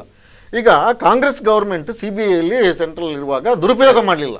ಈಗ ನಮ್ಮ ನೇರ ಆಪಾದನೆ ಇವರು ಸಿಬಿಐಯನ್ನು, ITI ಡಿಪಾರ್ಟ್ಮೆಂಟನ್ನು, ಮತ್ತು ನಾವೊಂದು ಸೆಂಟ್ರಲ್ ಗೌರ್ಮೆಂಟ್ ಬಗ್ಗೆ, BJP ಬಗ್ಗೆ ನಾವು ಇದ್ದ ವಿಷಯವನ್ನು ಹೇಳಿದರೆ ನಮ್ಮ ಬಾಯಿ ಮುಚ್ಚಿಸುವಂಥ ಕೆಲಸವನ್ನು ಡಿಪಾರ್ಟ್ಮೆಂಟ್ಗಳನ್ನು, ಇಲಾಖೆಯನ್ನು ಉಪಯೋಗಿಸಿ ನಮ್ಮ ವಿರುದ್ಧ ಚೂ ಬಿಡ್ತಾರೆ. ಮಾತನಾಡದೆ ಕೂತ್ಕೊಳ್ಬೇಕು. ಇಂಥ ಒಂದು ಈ ಡೆಮೋಕ್ರಸಿಯನ್ನು ಅದುಮಿಡುವಂಥ ಸರ್ಕಾರ ಇದೊಂದು ಈ ದೇಶಕ್ಕೆ ಕಪ್ಪು ಚುಕ್ಕೆ. ಸತೀಶ್ ಪ್ರಭು, ಈಗ ಕೇವಲ ಎರಡೂ ಪಕ್ಷಗಳ ನಡುವಿನ ವಾಕ್ಸಮರ ಮಾತ್ರ ನಡೀತಾ ಇದೆ, ಕೇವಲ ಒಂದು ರಾಜಕೀಯವಾದಂತ ಒಳಗಿಂದ ಒಳಗೆ ಜಗಳ ಮಾತ್ರ, ಕೇವಲ ಈ ಅಭಿವೃದ್ಧಿಯಲ್ಲಿ ಕೂಡ ನಡೀತಾ ಇಲ್ಲ. ಯಾವಾಗ ನೋಡಿದ್ರು ಆ ಪಕ್ಷದ ವಿರುದ್ಧವಾಗಿ ಈ ಪಕ್ಷದವರು ಹೇಳಿಕೆ ಕೊಡ್ತಾ ಇರ್ತಾರೆ, ಇದೇ ನಡೀತಾ ಇದೆ, ಅಭಿವೃದ್ಧಿಯಲ್ಲಿ ನಡೀತಾ ಇದೆ. ಭಾರತೀಯ ಜನತಾ ಪಾರ್ಟಿ ಎಲ್ಲೂ ಕೂಡ ಕೆಸರೆರಚಾಟದ ರಾಜಕೀಯದಲ್ಲಿ ನಾವು ನಡೆಸಿದ್ದಿಲ್ಲ, ಅದರಲ್ಲಿ ವಿಶ್ವಾಸವನ್ನು ಇರಿಸಿ. ಪಾರ್ಲಿಮೆಂಟ್ ನಲ್ಲಿ ಪ್ರಧಾನಮಂತ್ರಿ ಏನ್ ಮಾಡಿದ್ದು ಮೊದಲನೇದಾಗಿ ಅವರು ಅನೇಕ ವಿಷಯಗಳನ್ನು ಉಲ್ಲೇಖ ಮಾಡಿದ್ರು. ಇರಾಕಲ್ಲಿ ಏನು ಆ ಒಂದು ISISನವರ ಏನು ದಾಳಿಯಲ್ಲಿ 39 ಭಾರತೀಯ ಕಾರ್ಮಿಕರು ಸಾವನ್ನು ಅಪ್ಪಿದ್ರು. ಅಲ್ಲಿ ISIS ಎಷ್ಟು ಪ್ರಬಲವಾಗಿದೆ, ಆ ಮುಸೋಲಿ ಪ್ರದೇಶದಲ್ಲಿ ISIS ಎಷ್ಟು ಪ್ರಬಲವಾಗಿದೆ, ಮತ್ತು 2013ರಲ್ಲಿ ಅವರು ಇಲ್ಲಿಂದ 40 ಕಾರ್ಮಿಕರು ಅಲ್ಲಿ ತೆರಳಿದ ಅನಂತರ ಅವರು ನಾಪತ್ತೆ ಆಗಿರುವಂಥದ್ದು, ISIS ಅವರನ್ನು ಒತ್ತೆಯಾಗಿಟ್ಟಿರುವಂಥದ್ದು. ಕಳೆದ ವರ್ಷ ಅಲ್ಲಿನ ಪ್ರಧಾನಮಂತ್ರಿಗಳು ಭಾರತಕ್ಕೆ ಭೇಟಿಯಾಗ ನಮ್ಮ ಕಡೆಯಿಂದಲೂ ಅವರಿಗೆ ನಮ್ಮ ವಿದೇಶಾಂಗ ಸಚಿವರುಗಳು ಅವರನ್ನು ಪ್ರಶ್ನೆ ಮಾಡಿರುವಂಥದ್ದು. ಅವರು ಎಲ್ಲಿದ್ದಾರೆ ಅನ್ನೋ ಬಗ್ಗೆ ಅವರಿಗೆ ಉಲ್ಲೇಖ ಅಲ್ಲ, ಮೊದಲನಾಗಿ ಒತ್ತೆಯಲ್ಲಿದ್ದಾರೆ ಅಂತೇಳಿ ಹೇಳಿದರು. ಆನಂತರ ಅವರ ಅಸ್ತಿತ್ವ ಬಗ್ಗೆ ನಮಗೆ ಮಾಹಿತಿಗಳು ಇಲ್ಲ ಅಂತ ಹೇಳಿದರು. ಬಹುಶಃ ನನ್ನ ಸನ್ಮಿತ್ರರು ನ್ಯಾಯವಾದಿಗಳು ಅಂತೇಳಿ ನಾನು ತಿಳ್ಕೊಂಡಿದ್ದೀನಿ, ನ್ಯಾಯದ ಬಗ್ಗೆ ಸ್ವಲ್ಪ ಆದರೂ ತಿಳಿದಿದೆ ಅಂತೇಳಿ ನಾನು ತಿಳ್ಕೊಂಡಿದ್ದೀನಿ. ಪ್ರತಿಯೊಂದು ದೇಶಕ್ಕೂ ಅವರದೇ ಆಗಿರತಕ್ಕಂಥ ಕಾನೂನುಗಳು ಇದೆ, ಮತ್ತು ಯಾವುದೇ ರೀತಿಯ ಖಚಿತ ಮಾಹಿತಿಗಳು ಇಲ್ಲದೆ ಸಾವಿನ ಬಗ್ಗೆ ಉಲ್ಲೇಖವನ್ನು ಮಾಡಬಾರ್ದು ಅನ್ನುವಂಥದ್ದು ಇದೆ ಅಂತ ಗೊತ್ತಿದೆ ಅಂತ ನಾನು ತಿಳ್ಕೊಂಡಿದ್ದೀನಿ. ಜಾಣವಾಗಿ ಕಿವುಡುತನ ಇದ್ರೆ ಅಥವಾ ಜಾಣ ಮರೆವು ಇದ್ರೆ ಅದಕ್ಕೆ ನಾನು ಹೊಣೆ ಆಗುವುದಿಲ್ಲ. ಇವತ್ತು ಅಲ್ಲಿ ಯಾವುದೇ ಮೃತದೇಹ ಸಿಗದೆ ಅಥವಾ ಖಚಿತ ಮಾಹಿತಿ ಇಲ್ಲದೆ ಅಲ್ಲಿ ಸಾವಾಗಿದೆ ಅಂತ ಹೇಳಬಾರ್ದು ಅನ್ನುವಂಥದ್ದು ಪ್ರೈಮರಿ ಶಾಲೆ ಮಕ್ಕಳು ಅಮೆರಿಕದ ಅಧ್ಯಕ್ಷರು ಕೂಡ ಉತ್ತರ ಕೊಡ್ತಾರೆ ಅಂತ ಇರುವಾಗ ಇದೇನು ಗೊತ್ತಾಗುದಿಲ್ಲ ನಿಮ್ಗೆ? ಅಲ್ಲ, ನಾನು ಅದನ್ನೇ ಹೇಳ್ತಾ ಇರೋದು. ನೀವು ನ್ಯಾಯವಾದ, ಯಾಕಂದ್ರೆ ಜನಸಾಮಾನ್ಯರಿಗೆ ಏನು ಗೊತ್ತಾಗುದಿಲ್ಲ. ಕಳೆದ ವರ್ಷ ಅಲ್ಲಿಯ ಪ್ರಧಾನಮಂತ್ರಿಗಳು ಅಲ್ಲ, ನೀವು ಮಾತಾಡ್ತೀರಿ, ನಂಗೆ ಯಾಕಂದ್ರೆ ನಿಮ್ಮ ಪ್ರಶ್ನೆಗಳೇನೈತೆ ವೀಕ್ಷಕರಿಗೆ ಮಾಹಿತಿ ದೊರಕಲಿ ಅನ್ನೋ ದೃಷ್ಟಿಯಿಂದ ಮಾತ್ರ ಹೇಳ್ತೇನೆ. ಯಾಕಂತಂದ್ರೆ ಕಾಂಗ್ರೆಸ್ಸಿಗರಿಗೆ ಉಗುಳಿ ಹೋಗುವಂತಹದ್ದು, ಸುಳ್ಳು ಹೇಳುವಂತಹದ್ದು ಕಾಯಿಲೆ ಅನ್ನುವಂಥದ್ದು ಎಲ್ರಿಗೂ ಗೊತ್ತಿದೆ. ಆದ್ರೆ ನಾನು ಅದರ ಬಗ್ಗೆ ಮಾಹಿತಿ ನಿನ್ನೆ ದಿವಸ ಅನೇಕ ಇದೇ ರೀತಿಯ ಸನ್ನಿವೇಶಗಳನ್ನು ಅನೇಕ ಬಾರಿ ಸಂಸತ್ತಿನಲ್ಲಿ ಕಾಂಗ್ರೆಸ್ ಕೂಡ ಎದುರಿಸಿತ್ತು. ಆವಾಗ ಜವಾಬ್ದಾರಿಯುತವಾಗಿ ಭಾರತೀಯ ಜನತಾ ಪಾರ್ಟಿ ತನ್ನ ವಿಪಕ್ಷದ ಕೆಲಸವನ್ನು ನಿರ್ವಹಣೆ ಮಾಡಿತ್ತು. ಆದರೆ ನಿನ್ನೆಯ ದಿವಸ ಇವತ್ತು ಸುಷ್ಮಾ ಸ್ವರಾಜ್ ಅವರು ಅದರ ಬಗ್ಗೆ ಅಲ್ಲಿ ನಮ್ಮ ಸಹಾಯಕ ವಿದೇಶಾಂಗ ಸಚಿವರು ಅಲ್ಲಿಗೆ ತೆರಳಿ ಅದರ ಬಗ್ಗೆ ಖಚಿತತೆಯನ್ನು ಮಾಡಿಕೊಂಡು ಆ NDA ಟೆಸ್ಟ್ಗಳನ್ನು ಮಾಡಿಕೊಂಡು ಸಂಪೂರ್ಣವಾಗಿ ಗೊತ್ತಾದ ನಂತರ ಇಲ್ಲಿ ಏನು ಯಾಕಂತ ಹೇಳಿದ್ರೆ, ಒಂದು ನಿಮಿಷ ಅಣ್ಣ, ಕೆಲವು ವರ್ಷಗಳು ಯಾಕಂತ ಹೇಳಿದರೆ ರಾಜೀವ್ ಗಾಂಧಿಯವರ ಹತ್ಯೆಯಾಗಿ, ಇಂದಿರಾ ಗಾಂಧಿ ಹತ್ಯೆಯಾಗಿ, ಡಾಕ್ಟರ್ ಶ್ಯಾಮಾ ಪ್ರಸಾದ್ ಮುಖರ್ಜಿಯವರ ಹತ್ಯೆಯಾಗಿ, ದೀನ್ ದಯಾಳ್ ಹತ್ಯೆಯಾಗಿ ಹಲವು ದಶಕಗಳು ಹೋದ್ರೂ ಸಹ ಇವತ್ತು ಗೊತ್ತಾಗಿಲ್ಲ. ಬಹುಶಃ ನ್ಯಾಯವಾದ ನಾನು ತಿಳ್ಕೊಂಡಿದ್ದೇನೆ ಭಾರತದ ಕಾನೂನು ಮತ್ತು ಇರಾಕಿನ ಕಾನೂನು ತಪ್ಪು ಯಾವುದು ಅಂತ ಹೇಳಬೇಕು. ಯಾಕಂದ್ರೆ ಜನಸಾಮಾನ್ಯರು ಇವತ್ತು ಪ್ರಜ್ಞಾವಂತರಿದ್ದಾರೆ. ನೀವು ಹಿಂದಿನ ದಿಶೆಗಳಲ್ಲಿ ಏನು ಸುಳ್ಳುಗಳನ್ನು ಹೇಳಿಕೊಂಡು ರಾಜಕೀಯ ಮಾಡ್ತಾ ಇದ್ರಿ, ಇವತ್ತಿನ ದಿನದಲ್ಲಿ ಸಾಧ್ಯ ಇಲ್ಲ. ಇವತ್ತು ನಿನ್ನೆ ದಿವಸ ಏನು ಅಲ್ಲಿ ಆ ವಿಷಯಗಳನ್ನು ಮಂಡನೆ ಮಾಡಿ ಅವರಿಗೆ ಶ್ರದ್ಧಾಂಜಲಿಯನ್ನು ಕೊಡಬೇಕಾಗಿತ್ತು, ಆ ಸಂತಾಪಗಳನ್ನು ವ್ಯಕ್ತ ಮಾಡಿಸಬೇಕಾಗಿತ್ತು. ಆ ಶವಗಳ ಮೇಲೆ ರಾಜಕೀಯವನ್ನು ಮಾಡುವಂತದ್ದು ಈ ದೇಶ ನಿಮ್ಮ ಪ್ರಕಾರ ಯಾವ ರೀತಿಯಾಗಿ ನಡ್ಕೊಳ್ಬೇಕಿತ್ತು? ಈ ಹಿಂದೆ ಕೂಡ ಎದುರಿಸಿದ್ದಾರೆ ಕಾಂಗ್ರೆಸ್ ಪರವಾಗಿ ಯಾವ ರೀತಿಯಾದಂತ ಕಾನೂನು ಬಿಜೆಪಿಗರ ಇವರ ಪಕ್ಷದ ನೇತಾರರಾಗಲಿ ಮಾನ್ಯ ಮೋದಿಜಿಯವರು ಈಗ ಅಮೆರಿಕಕ್ಕೆ ಇಂಗ್ಲೆಂಡ್ಗೆ ಫೋನ್ ಮಾಡಿದ ಕೂಡಲೇ ಅವ್ರು ಬರ್ತಾರೆ, ಎಲ್ಲ ವಿಷಯ ತಿಳಿಸ್ತಾರೆ ಅಂತ. ನಾವು ಒಪ್ಪುದಿಲ್ಲ, ಅವ್ರು ಹೇಳುದು, ನಾನು ಹೇಳುದು ಬಿಜೆಪಿಗರು ಹೇಳುವುದು ಅಂತ ನಾನು ಹೇಳಿದ್ದು, ನಾನು ಹೇಳಿಲ್ಲ, ಬಿಜೆಪಿಗರು ಹೇಳುದು. ಅಂತ ಒಂದು ನೇತಾರರಿಗೆ ಇಷ್ಟು ವರ್ಷಗಳಲ್ಲಿ ಇಂಥೊಂದು ಆದದ್ದು ಗೊತ್ತಿಲ್ಲ, ನಾವು ಹೇಳುವಂಥದ್ದು ಗೊತ್ತಿಲ್ಲಲ್ಲ, ಗೊತ್ತಿದ್ದನ್ನು ಮುಚ್ಚಿಟ್ಟುಕೊಂಡಿದ್ದಾರೆ. ನೋಡಿ ನೋಡಿ, ಗೊತ್ತಿದ್ದನ್ನು ಮುಚ್ಚಿಟ್ಟುಕೊಂಡಿದ್ದಾರೆ. ನೋಡಿ ಈಗೆಲ್ಲ ತನಿಖೆ ಆಗ್ತದೆ, ಮತ್ತೆ ಗೊತ್ತಾಗ್ತದೆ ಮಾಧ್ಯಮದಲ್ಲಿ ಆಗ್ಲಿ. ಈಗ ನಾವು 2018ರಲ್ಲಿ ಇದ್ದೇವೆ. ಈಗ ಅಂತೂ ಇದು ನಿನ್ನೆ ಮೊನ್ನೆ ಆದದ್ದಲ್ಲ, ಇದನ್ನು ಮುಚ್ಚಿಟ್ಟಿದ್ದಾರೆ ಅಂತೂ ಈಗ ಈ ಮಾಧ್ಯಮದಲ್ಲಿ ಕೂಡ ಬರ್ತಾ ಇದೆ. ಮಾಧ್ಯಮಕ್ಕೆ ಕೂಡ ರಿಲೀಸ್ ಮಾಡಿ ವಿಷಯ ತಿಳಿಸಲಿಲ್ಲ. ಅಂತೂ ಒಂದು ಕಾರ್ಮಿಕರು ಹೋದಾಗ, ಅವರು ಪಾಪದ ಕುಟುಂಬದವರು ಹೋದಾಗ ಬಿಜೆಪಿಗರ ನಿಲುವು ಏನು, ಅಥವಾ ನಾವು ನಮ್ಮ ಕೈಯಲ್ಲಿ ಯಾವುದು ಆಗುವುದಿಲ್ಲ ಅಂತ ಜನರಿಗೆ ಗೊತ್ತಾಗ್ತದೆ ಹೇಳುವಂಥದ್ದನ್ನು ಇಟ್ಟು ಅದನ್ನು ಕಾಂಗ್ರೆಸ್ ಪಕ್ಷ ಕ್ವಶನ್ ಮಾಡಿದೆ ಬಿಟ್ಟು ಸರ್ಕಾರದ ರಾಷ್ಟ್ರೀಯ ನೀತಿಯಲ್ಲಿ ಯಾವುದೇ ನಾವು ಮಧ್ಯಪ್ರವೇಶಿಸಲಿಕ್ಕೆ ಕಾಂಗ್ರೆಸ್ ಪಕ್ಷ ಮತ್ತೊಂದು ಮಾತುಗಳನ್ನ ಹೇಳಲಿಕ್ಕೆ ಇಷ್ಟಪಡ್ತೇನೆ. ಯಾವಾಗ ಸಂಸತ್ತಿನ ಅಧಿವೇಶನಗಳು ನಡೀತಾ ಇತ್ತು ಆ ಸಂದರ್ಭದಲ್ಲಿ ಹೊರಗೆ ನಾವು ಮಾಹಿತಿಗಳನ್ನು ನೀಡುವ ಹಾಗಿಲ್ಲ ಅನ್ನುವ ಆ ಒಂದು ಪ್ರಿಲಿಮಿನರಿ ಜ್ಞಾನ ಕೂಡ ನಮ್ಮ ನ್ಯಾಯವಾದಿಗಳಿಗೆ ನಾನು ತಿಳ್ಕೊಳ್ತೇನೆ. ಅದೇ ರೀತಿ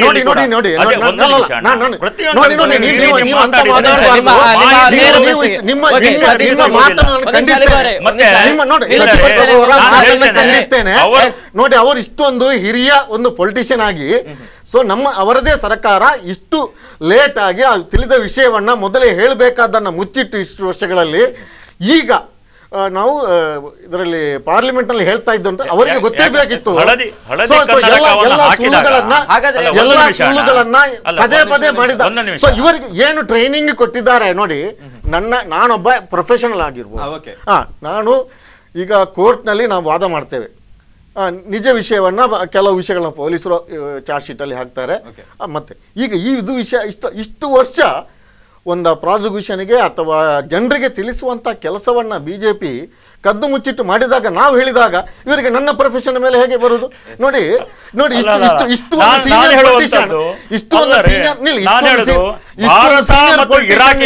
ಹಲವು ಕಿಲೋಮೀಟರ್ಗಳ ದೂರ ಇದೆ.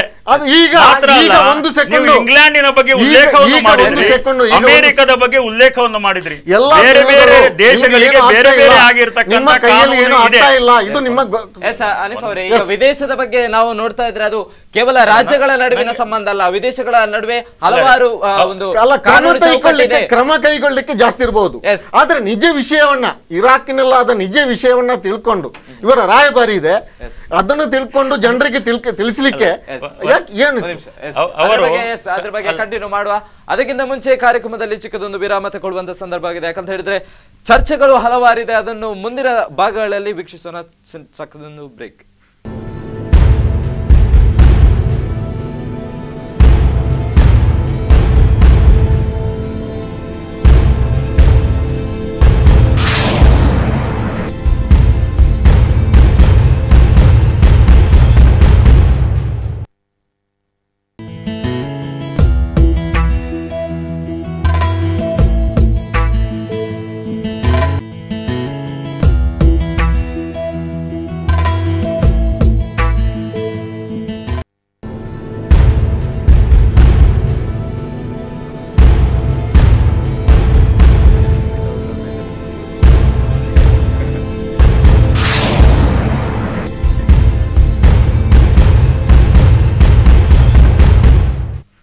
ವಿರಾಮದ ಬಳಿಕ ಕರಾವಳಿಯಲ್ಲಿ ರಾಗ ವಿಶೇಷ ಕಾರ್ಯಕ್ರಮಕ್ಕೆ ಸ್ವಾಗತ. ಹಾಗಾದರೆ ಈಗ ರಾಹುಲ್ ಗಾಂಧಿ ಅವರು ನಿನ್ನೆ ಜಲಾಶೀರ್ವಾದ ಯಾತ್ರೆಯಲ್ಲಿ ಹಲವಾರು ರೀತಿಯಾದಂತಹ ವಿಷಯವನ್ನು ಪ್ರಸ್ತಾಪಿಸಿದ್ರು.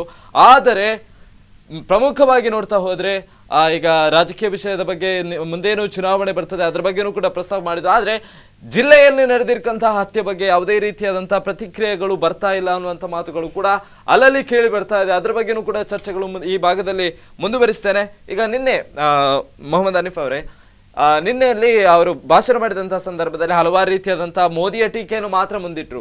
ಆದರೆ ಜಿಲ್ಲೆಯಲ್ಲಿ ಈ ಹಿಂದೆ ಹತ್ಯೆನೂ ಆಗಿತ್ತು, ಅದಕ್ಕೆ ಯಾವುದೇ ರೀತಿಯಾದಂತಹ ವ್ಯವಸ್ಥೆಗಳೂ ಬಿಡಿ, ಆದರೆ ಸಂತಾಪ ಸೂಚಿಸುವಂತಹ ಮಾತುಗಳು ಕೂಡ ಕೇಳಿ ಬರಲಿಲ್ಲ. ನೋಡಿ, ಜಿಲ್ಲೆಗೆ ಸಂಬಂಧಪಟ್ಟ ವಿಷಯವನ್ನ ಇಲ್ಲಿಯ ರಾಜಕೀಯ ನೇತಾರರು, ಮಾನ್ಯ ಮುಖ್ಯಮಂತ್ರಿಗಳು ಬೇಕಾದಷ್ಟು ಸಲ ಮಾತಾಡಿದ್ದಾರೆ. ಅಲ್ಲ, ನಾನು ಯಾಕೆಂತ ಹೇಳಿದೆ ಅಂದ್ರೆ, ಮೊನ್ನೆ ಬಿಜೆಪಿ ಅವರು ಬಂದಿದ್ರು, ಆಗ ಯೋಗಿ ಆದಿತ್ಯನಾಥ್ ಅವರ ಯಾತ್ರೆ ಇದು ಅವರ ಸಮಾವೇಶದಲ್ಲಿ ಕೂಡ ಆ ಒಂದು ಯಾರೆಲ್ಲ ಜಿಲ್ಲೆಯಲ್ಲಿ ಅವರೊಂದು ಮಾತು ಹೇಳಿದ್ದಾರೆ, ಅದೇ ಸಂತಾಪ ಅಂತ ತಿಳ್ಕೊಳ್ಬೇಕು. ಬಿಜೆಪಿಯವರ ಕೋಮುವಾದದಿಂದ, ಬಿಜೆಪಿಯವರ ಕೋಮು ನಡವಳಿಕೆಯಿಂದ ಎಲ್ಲೆಲ್ಲಿ ಜನರ ಮಧ್ಯೆ ಡಿವೈಡ್ ಅಂಡ್ ರೂಲ್ ಆಗ್ತಾ ಇದೆ.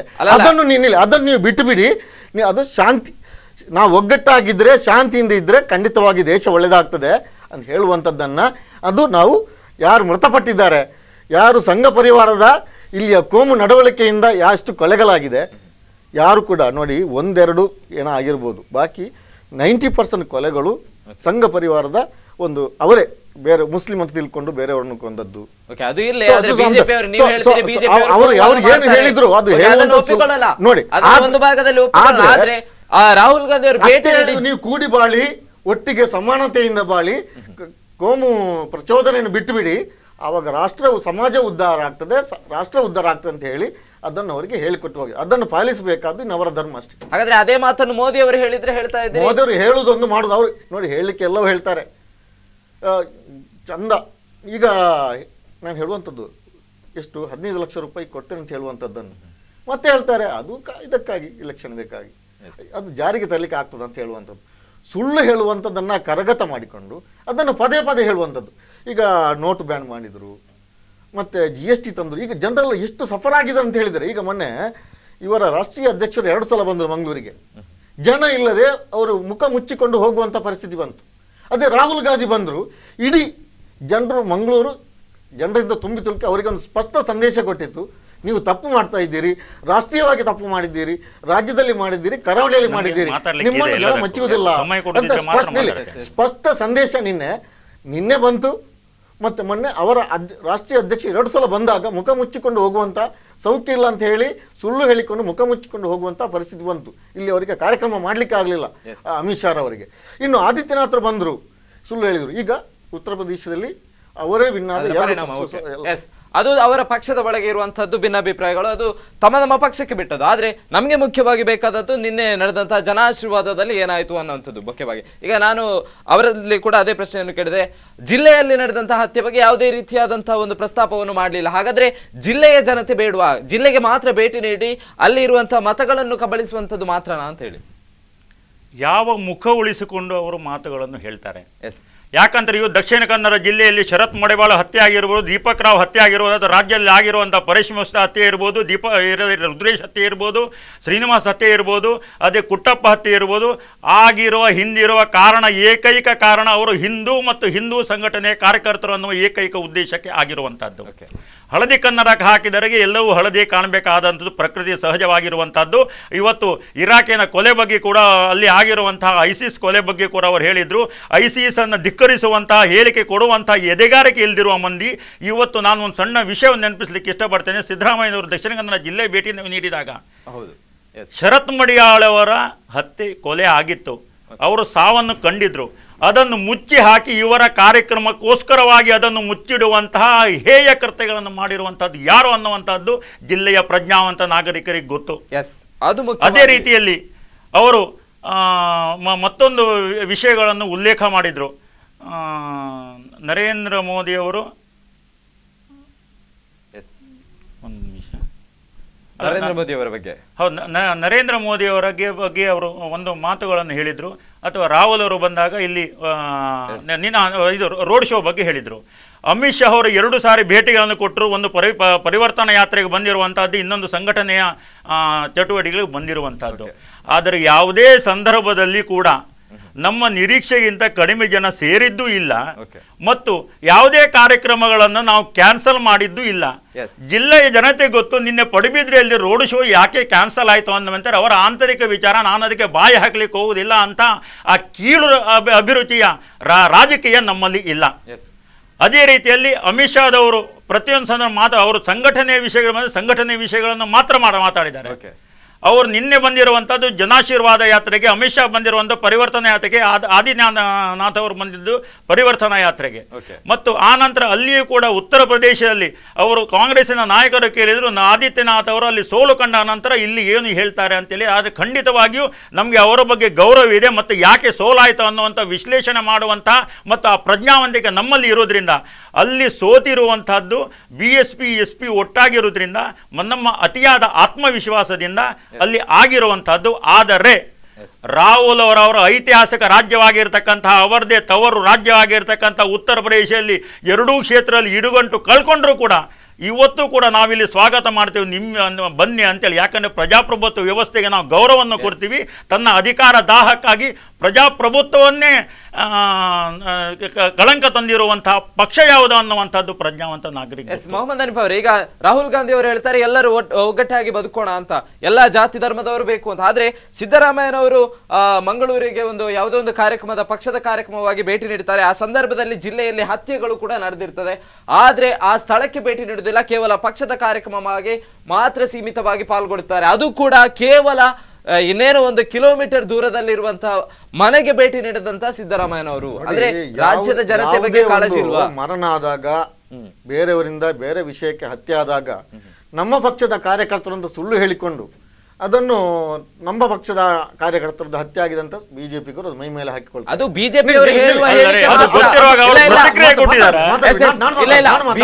ಹೇಳುವ ಹೇಳಿಕೆ ಮಾತ್ರ. ಅದನ್ನ ಯಾಕೆ ನಂಬಬೇಕು? ರಾಜ್ಯದ ಜನತೆ ಅಂತ ನೋಡಿ, ಇವರೆಲ್ಲ ಜನ ಒಟ್ಟು ಸೇರಿಸಿ ಇಲ್ಲಿ ಗಲಭೆ ಉಂಟು ಮಾಡ್ಲಿಕ್ಕೆ ಪ್ರಯತ್ನ ಪಟ್ಟಾಗ ಪೊಲೀಸ್ ರಿಪೋರ್ಟ್ ಇರ್ತದೆ. ಈಗ ಕೆಲವರು ನಾಯಕರು ಅಲ್ಲಿ ಭೇಟಿ ಕೊಟ್ಟಾಗ ಜಾಸ್ತಿ ಗಲಭೆ ಆಗ್ತದೆ, ಬೇಡ ಅಂತ ಹೇಳುವಂತ ಸ್ಥಿತಿಯಲ್ಲಿ ಹೋಗಿದ್ದಾರಲ್ಲದೆ.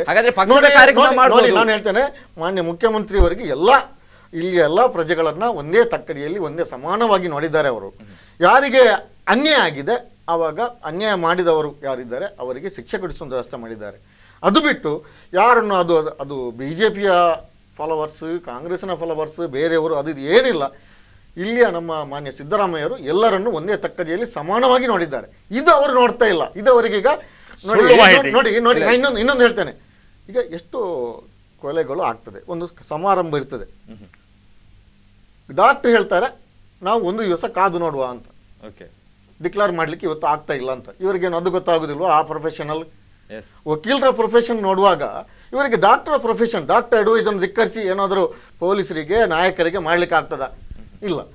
ಮರು ದಿವಸ ಅದನ್ನು ಇಲ್ಲಿಯೇ ಡಾಕ್ಟರ್ ಹೇಳಬೇಕಾದಲ್ಲ. ಈಗ ಇನ್ನು ICS ಹೇಳಿದ್ರು, ಜಿಲ್ಲೆಯದನ್ನು ಪೂರ್ತಿ ಮಾಡಿಕೊಂಡು ಬರ್ತೇನೆ. ಇಲ್ಲಿ ಕೂಡ ಯಾವುದೇ ಈಗ ಬಶೀರ್ ಅವರ ಮರಣ, ಸಂಘ ಪರಿವಾರದವರು ಉದ್ದೇಶಪೂರ್ವಕವಾಗಿ ಅಲ್ಲಿ ವ್ಯಾಪಾರ ಮಾಡ್ತಾ ಇದ್ದವರನ್ನ ಹೋಗಿ ಕೊಂದ್ರು. ಕೆಲವರು ಹೇಳ್ತಾರೆ ಅವರೇ ಅವತ್ತೇ ಮರಣ, ಆದರೆ ಡಾಕ್ಟರ್ಗಳು ಅವಕಾಶ ಇದೆ ಅಂತ ಹೇಳಿ ಅದನ್ನು ಇಟ್ಟರು. ಮತ್ತೆ ಇವರು ಚೀಫ್ ಮಿನಿಸ್ಟರ್ ಬಂದು ಹೋದ ಮೇಲೆ ಅಥವಾ ಬೇರೆ ಕಾರ್ಯಕ್ರಮ ಇದ್ದ ಮೇಲೆ ಡಿಕ್ಲೇರ್ ಆಯಿತು, ಅದನ್ನು ನಾವು ಮುಚ್ಚಿಟ್ರು ಅಂತ ಹೇಳುವಂಥದ್ದು. ಪ್ರಯತ್ನ ಆಸ್ಪತ್ರೆಯಲ್ಲಿ ಎಷ್ಟು ಪ್ರಯತ್ನ ಮಾಡ್ತಾರೆ, ಆ ಪ್ರಯತ್ನವನ್ನು ಅದು ಸಂಘ ಪರಿವಾರದ ಕಾರ್ಯಕರ್ತರಾಗಲಿ, ಹಿಂದೂಗಳಾಗಲಿ, ಮುಸ್ಲಿಮರಾಗಲಿ, ಬೇರೆ ಯಾರು ಆಗಲಿ, ಯಾರ ಮರಣ ಹೊಂದಿದ್ರು ಅದನ್ನು ಮಾಡಿದ್ದಾರೆ. ಅದನ್ನು ನಾವು ಪೊಲೀಸರ ಮೇಲೆ, ಡಾಕ್ಟರ್ಗಳ ಮೇಲೆ ಅಥವಾ ಇಲ್ಲಿಯ ರಾಜಕೀಯ ನಾಯಕರ ಗೂಬೆಗರಿಸುವಂಥ ಒಂದು ಇದು ಬೇಡ ಅಂತ ಹೇಳ್ಬೋದು. ಅಲ್ಲಿ ನೋಡ್ಬೋದು, ಈಗ ಮುಖ್ಯಮಂತ್ರಿಯವರು ಭೇಟಿ ನೀಡುವಂತಹ ಸಂದರ್ಭದಲ್ಲಿ ಮಂಗಳೂರಲ್ಲಿದ್ದಂತಹ ಸೆಕ್ಷನ್ ಅನ್ನು ಆ ಕ್ಷಣಕ್ಕೆ ತೆಗೆಯಲಾಗ್ತದೆ. ಅಲ್ಲಿ ಅಡ್ಯಾರ್ ಗಾರ್ಡನ್ ಅಲ್ಲಿ ಕಾರ್ಯಕ್ರಮವನ್ನು ಕೂಡ ಮಾಡಲಾಗ್ತದೆ. ಅದು ಈ ಹಿಂದೆ ನಡೆದಿರ್ತಕ್ಕಂಥ ಘಟನೆ. ಆದ್ರೆ ಈಗ ರಾಜ್ಯದಲ್ಲಿ ಬಂದಿರತಕ್ಕಂಥ ರಾಹುಲ್ ಗಾಂಧಿ ಅವರು ಈ ಹಿಂದೆ ನಡೆದಂತ ಯಾವುದೇ ಪ್ರಕರಣವನ್ನು ಕೂಡ ಅಲ್ಲಿ ಪ್ರಸ್ತಾಪ ಮಾಡಲಿಲ್ಲ. ಹಾಗಾದ್ರೆ ರಾಜ್ಯದ ಜನತೆಯ ಬಗ್ಗೆ ಅವರಿಗೆ ಕಾಳಜಿ ಇಲ್ಲ, ರಾಜ್ಯದ ಜನತೆಯಿಂದ ಅಥವಾ ಒಂದು ಸಾಕಷ್ಟು ಪ್ರಸ್ತಾವ ಮೊದಲೇ ಮಾಡಲಾಗಿದೆ, ಅದಕ್ಕೆ ನ್ಯಾಯ ಕೊಡಲಾಗಿದೆ ಎಲ್ಲದಕ್ಕೂ. ಸೊ ಅದರಿಂದ ಇನ್ನು ಅದನ್ನು ಜಾಸ್ತಿಯಾಗಿ ಒಂದು ಅಲ್ಲಿ ಕಾರ್ಯಕ್ರಮದಲ್ಲಿ ಟೈಮ್ ಇರೋಲ್ಲ, ಸಮಯ ಇರೋಲ್ಲ, ಅಥವಾ ಕೆಲವು ವಿಷಯಗಳನ್ನ ಪ್ರಸ್ತಾಪಿಸಿ ಇವರಿಗೆ ಬಿಜೆಪಿ ಇವರಿಗೆ ಅದನ್ನು ಇನ್ನೊಂದು ಅವಕಾಶ ಮಾಡಿಕೊಡೋದು ಬೇಡ ಅಂತ ಇರಬಹುದು. ಅಂತೂ ಅವರು ಒಂದೇ ಮಾತನ್ನು ಹೇಳಿದರೆ, ಒಟ್ಟು ಕೂಡಿಕೊಂಡು ಹೋಗಿ ಸಮಾನತೆಯಿಂದ ಹೋಗಿ ಬಿಜೆಪಿಯವರ ಹಾಗೆ ಡಿವೈಡ್ ಮಾಡಿಕೊಂಡು ಸಮಾಜನ ಒಡೆಯುವ ಕೆಲಸ ಮಾಡಬೇಡಿ ಅಂತ ಹೇಳಿದ್ದಾರೆ. ಅದೇ ಅರ್ಥ, ನೀವೆಲ್ಲ ಒಟ್ಟಾಗಿ ಬಾಳಿದ್ರೆ ಶಾಂತಿ ಇರ್ತದೆ. ಸತೀಶ್ ಬಾಬರ್ ಎಲ್ಲ ಹೇಳಿಕೆಯನ್ನು ನಿಮ್ಮ ಮುಂದೆ ಇಟ್ಟಿದ್ದಾರೆ, ನಿಮ್ಮ ಉತ್ತರ ಇದಕ್ಕೆ? ಸನ್ಮಿತ್ರರು ಒಂದು ಮಾತುಗಳನ್ನು ಹೇಳಿದರು. ಬಶೀರ್ ಅವರ ಕೊಲೆಯನ್ನು ಬಿಜೆಪಿಯ ಕಾರ್ಯಕರ್ತರು ಉದ್ದೇಶಪೂರ್ವಕವಾಗಿ ಮಾಡಿದ್ರು ಅನ್ನುವಂಥದ್ದು. ಮೊದಲನಾಗಿ ಹೇಳ್ತಾ ಇದ್ದೇನೆ, ಅವರು ಸಂಘ ಪರಿವಾರದಲ್ಲಿ ಗುರುತಿಸಿಕೊಂಡಿರಬಹುದು, ನಮ್ಮ ಕಾರ್ಯಕರ್ತರು ಭಾರತೀಯ ಜನತಾ ಪಾರ್ಟಿಯ ಕಾರ್ಯಕರ್ತರು ಅಲ್ಲ. ಮತ್ತು ಅವರನ್ನು ರಕ್ಷಿಸುವ ಕೆಲಸ ಕಾರ್ಯಗಳನ್ನು ಭಾರತೀಯ ಜನತಾ ಪಾರ್ಟಿ ಮಾಡಲಿಲ್ಲ. ಮತ್ತು ಅವರು ಈ ರೀತಿಯ ಕೀಳು ಅಭಿರುಚಿಯ ಆರೋಪವನ್ನು ಮಾಡಿದ್ರು ಅಂತೇಳಿ ದೀಪಕ್ ರಾವ್ ಕೊಲೆ ಪ್ರಕರಣದಲ್ಲಿ, ಜುಬೇರ್ ಕೊಲೆ ಪ್ರಕರಣದಲ್ಲಿ ಕಾಂಗ್ರೆಸ್ಸಿನ ಆಫೀಸ್ ಬ್ಯಾರರ್ಗಳು ಇನ್ವಾಲ್ವ್ ಆಗಿರೋದ್ರಿಂದ ಇದನ್ನು ಕಾಂಗ್ರೆಸ್ನವರು ಮಾಡಿದ್ದಾರೆ ಅನ್ನುವ ಕೀಳು ಅಭಿರುಚಿಯ ಸ್ಟೇಟ್ಮೆಂಟನ್ನು ನಾವು ಯಾವತ್ತೂ ಕೊಡೋದಿಲ್ಲ. ಮತ್ತು ಶರತ್ ಮಡಿವಾಳನ ಕೊಲೆ ಇರ್ಬೋದು, ರುದ್ರೇಶ್ ಪ್ರಕರಣದಲ್ಲಿರ್ಬೋದು, ಅಥವಾ ಕಲಬುರಗಿ ಮತ್ತು ಗೌರಿ ಲಂಕೇಶ್ ಕೊಲೆಯಲ್ಲಿರ್ಬೋದು, ಆ ಸಂದರ್ಭದಲ್ಲಿ ಯಾವ ರೀತಿಯ ವರ್ತನೆಗಳನ್ನು ಸಿದ್ದರಾಮಯ್ಯ ನಾವು ಅಪರಾಧಿಗಳನ್ನು ಹಿಡಿದಿದ್ದೀವಿ ಅಂತ ಹೇಳ್ತಾ ಇದೆಯಲ್ಲ. ಇವತ್ತು ಕಲಬುರಗಿಯವರು ಇರ್ಬೋದು, ಗೌರಿ ಲಂಕೇಶ್ ಇರ್ಬೋದು, ಅಥವಾ ಜುಬೇರರು ಇರ್ಬೋದು, ಬೇರೆ ಇನ್ನವರು ಇರ್ಬೋದು, ಇವತ್ತು ಆರೋಪಿಗಳನ್ನು ಹಿಡಿಯುವಲ್ಲಿ ನೀವು ಮೀನಮೇಷ ಎಣಿಸುವಂಥದ್ದು.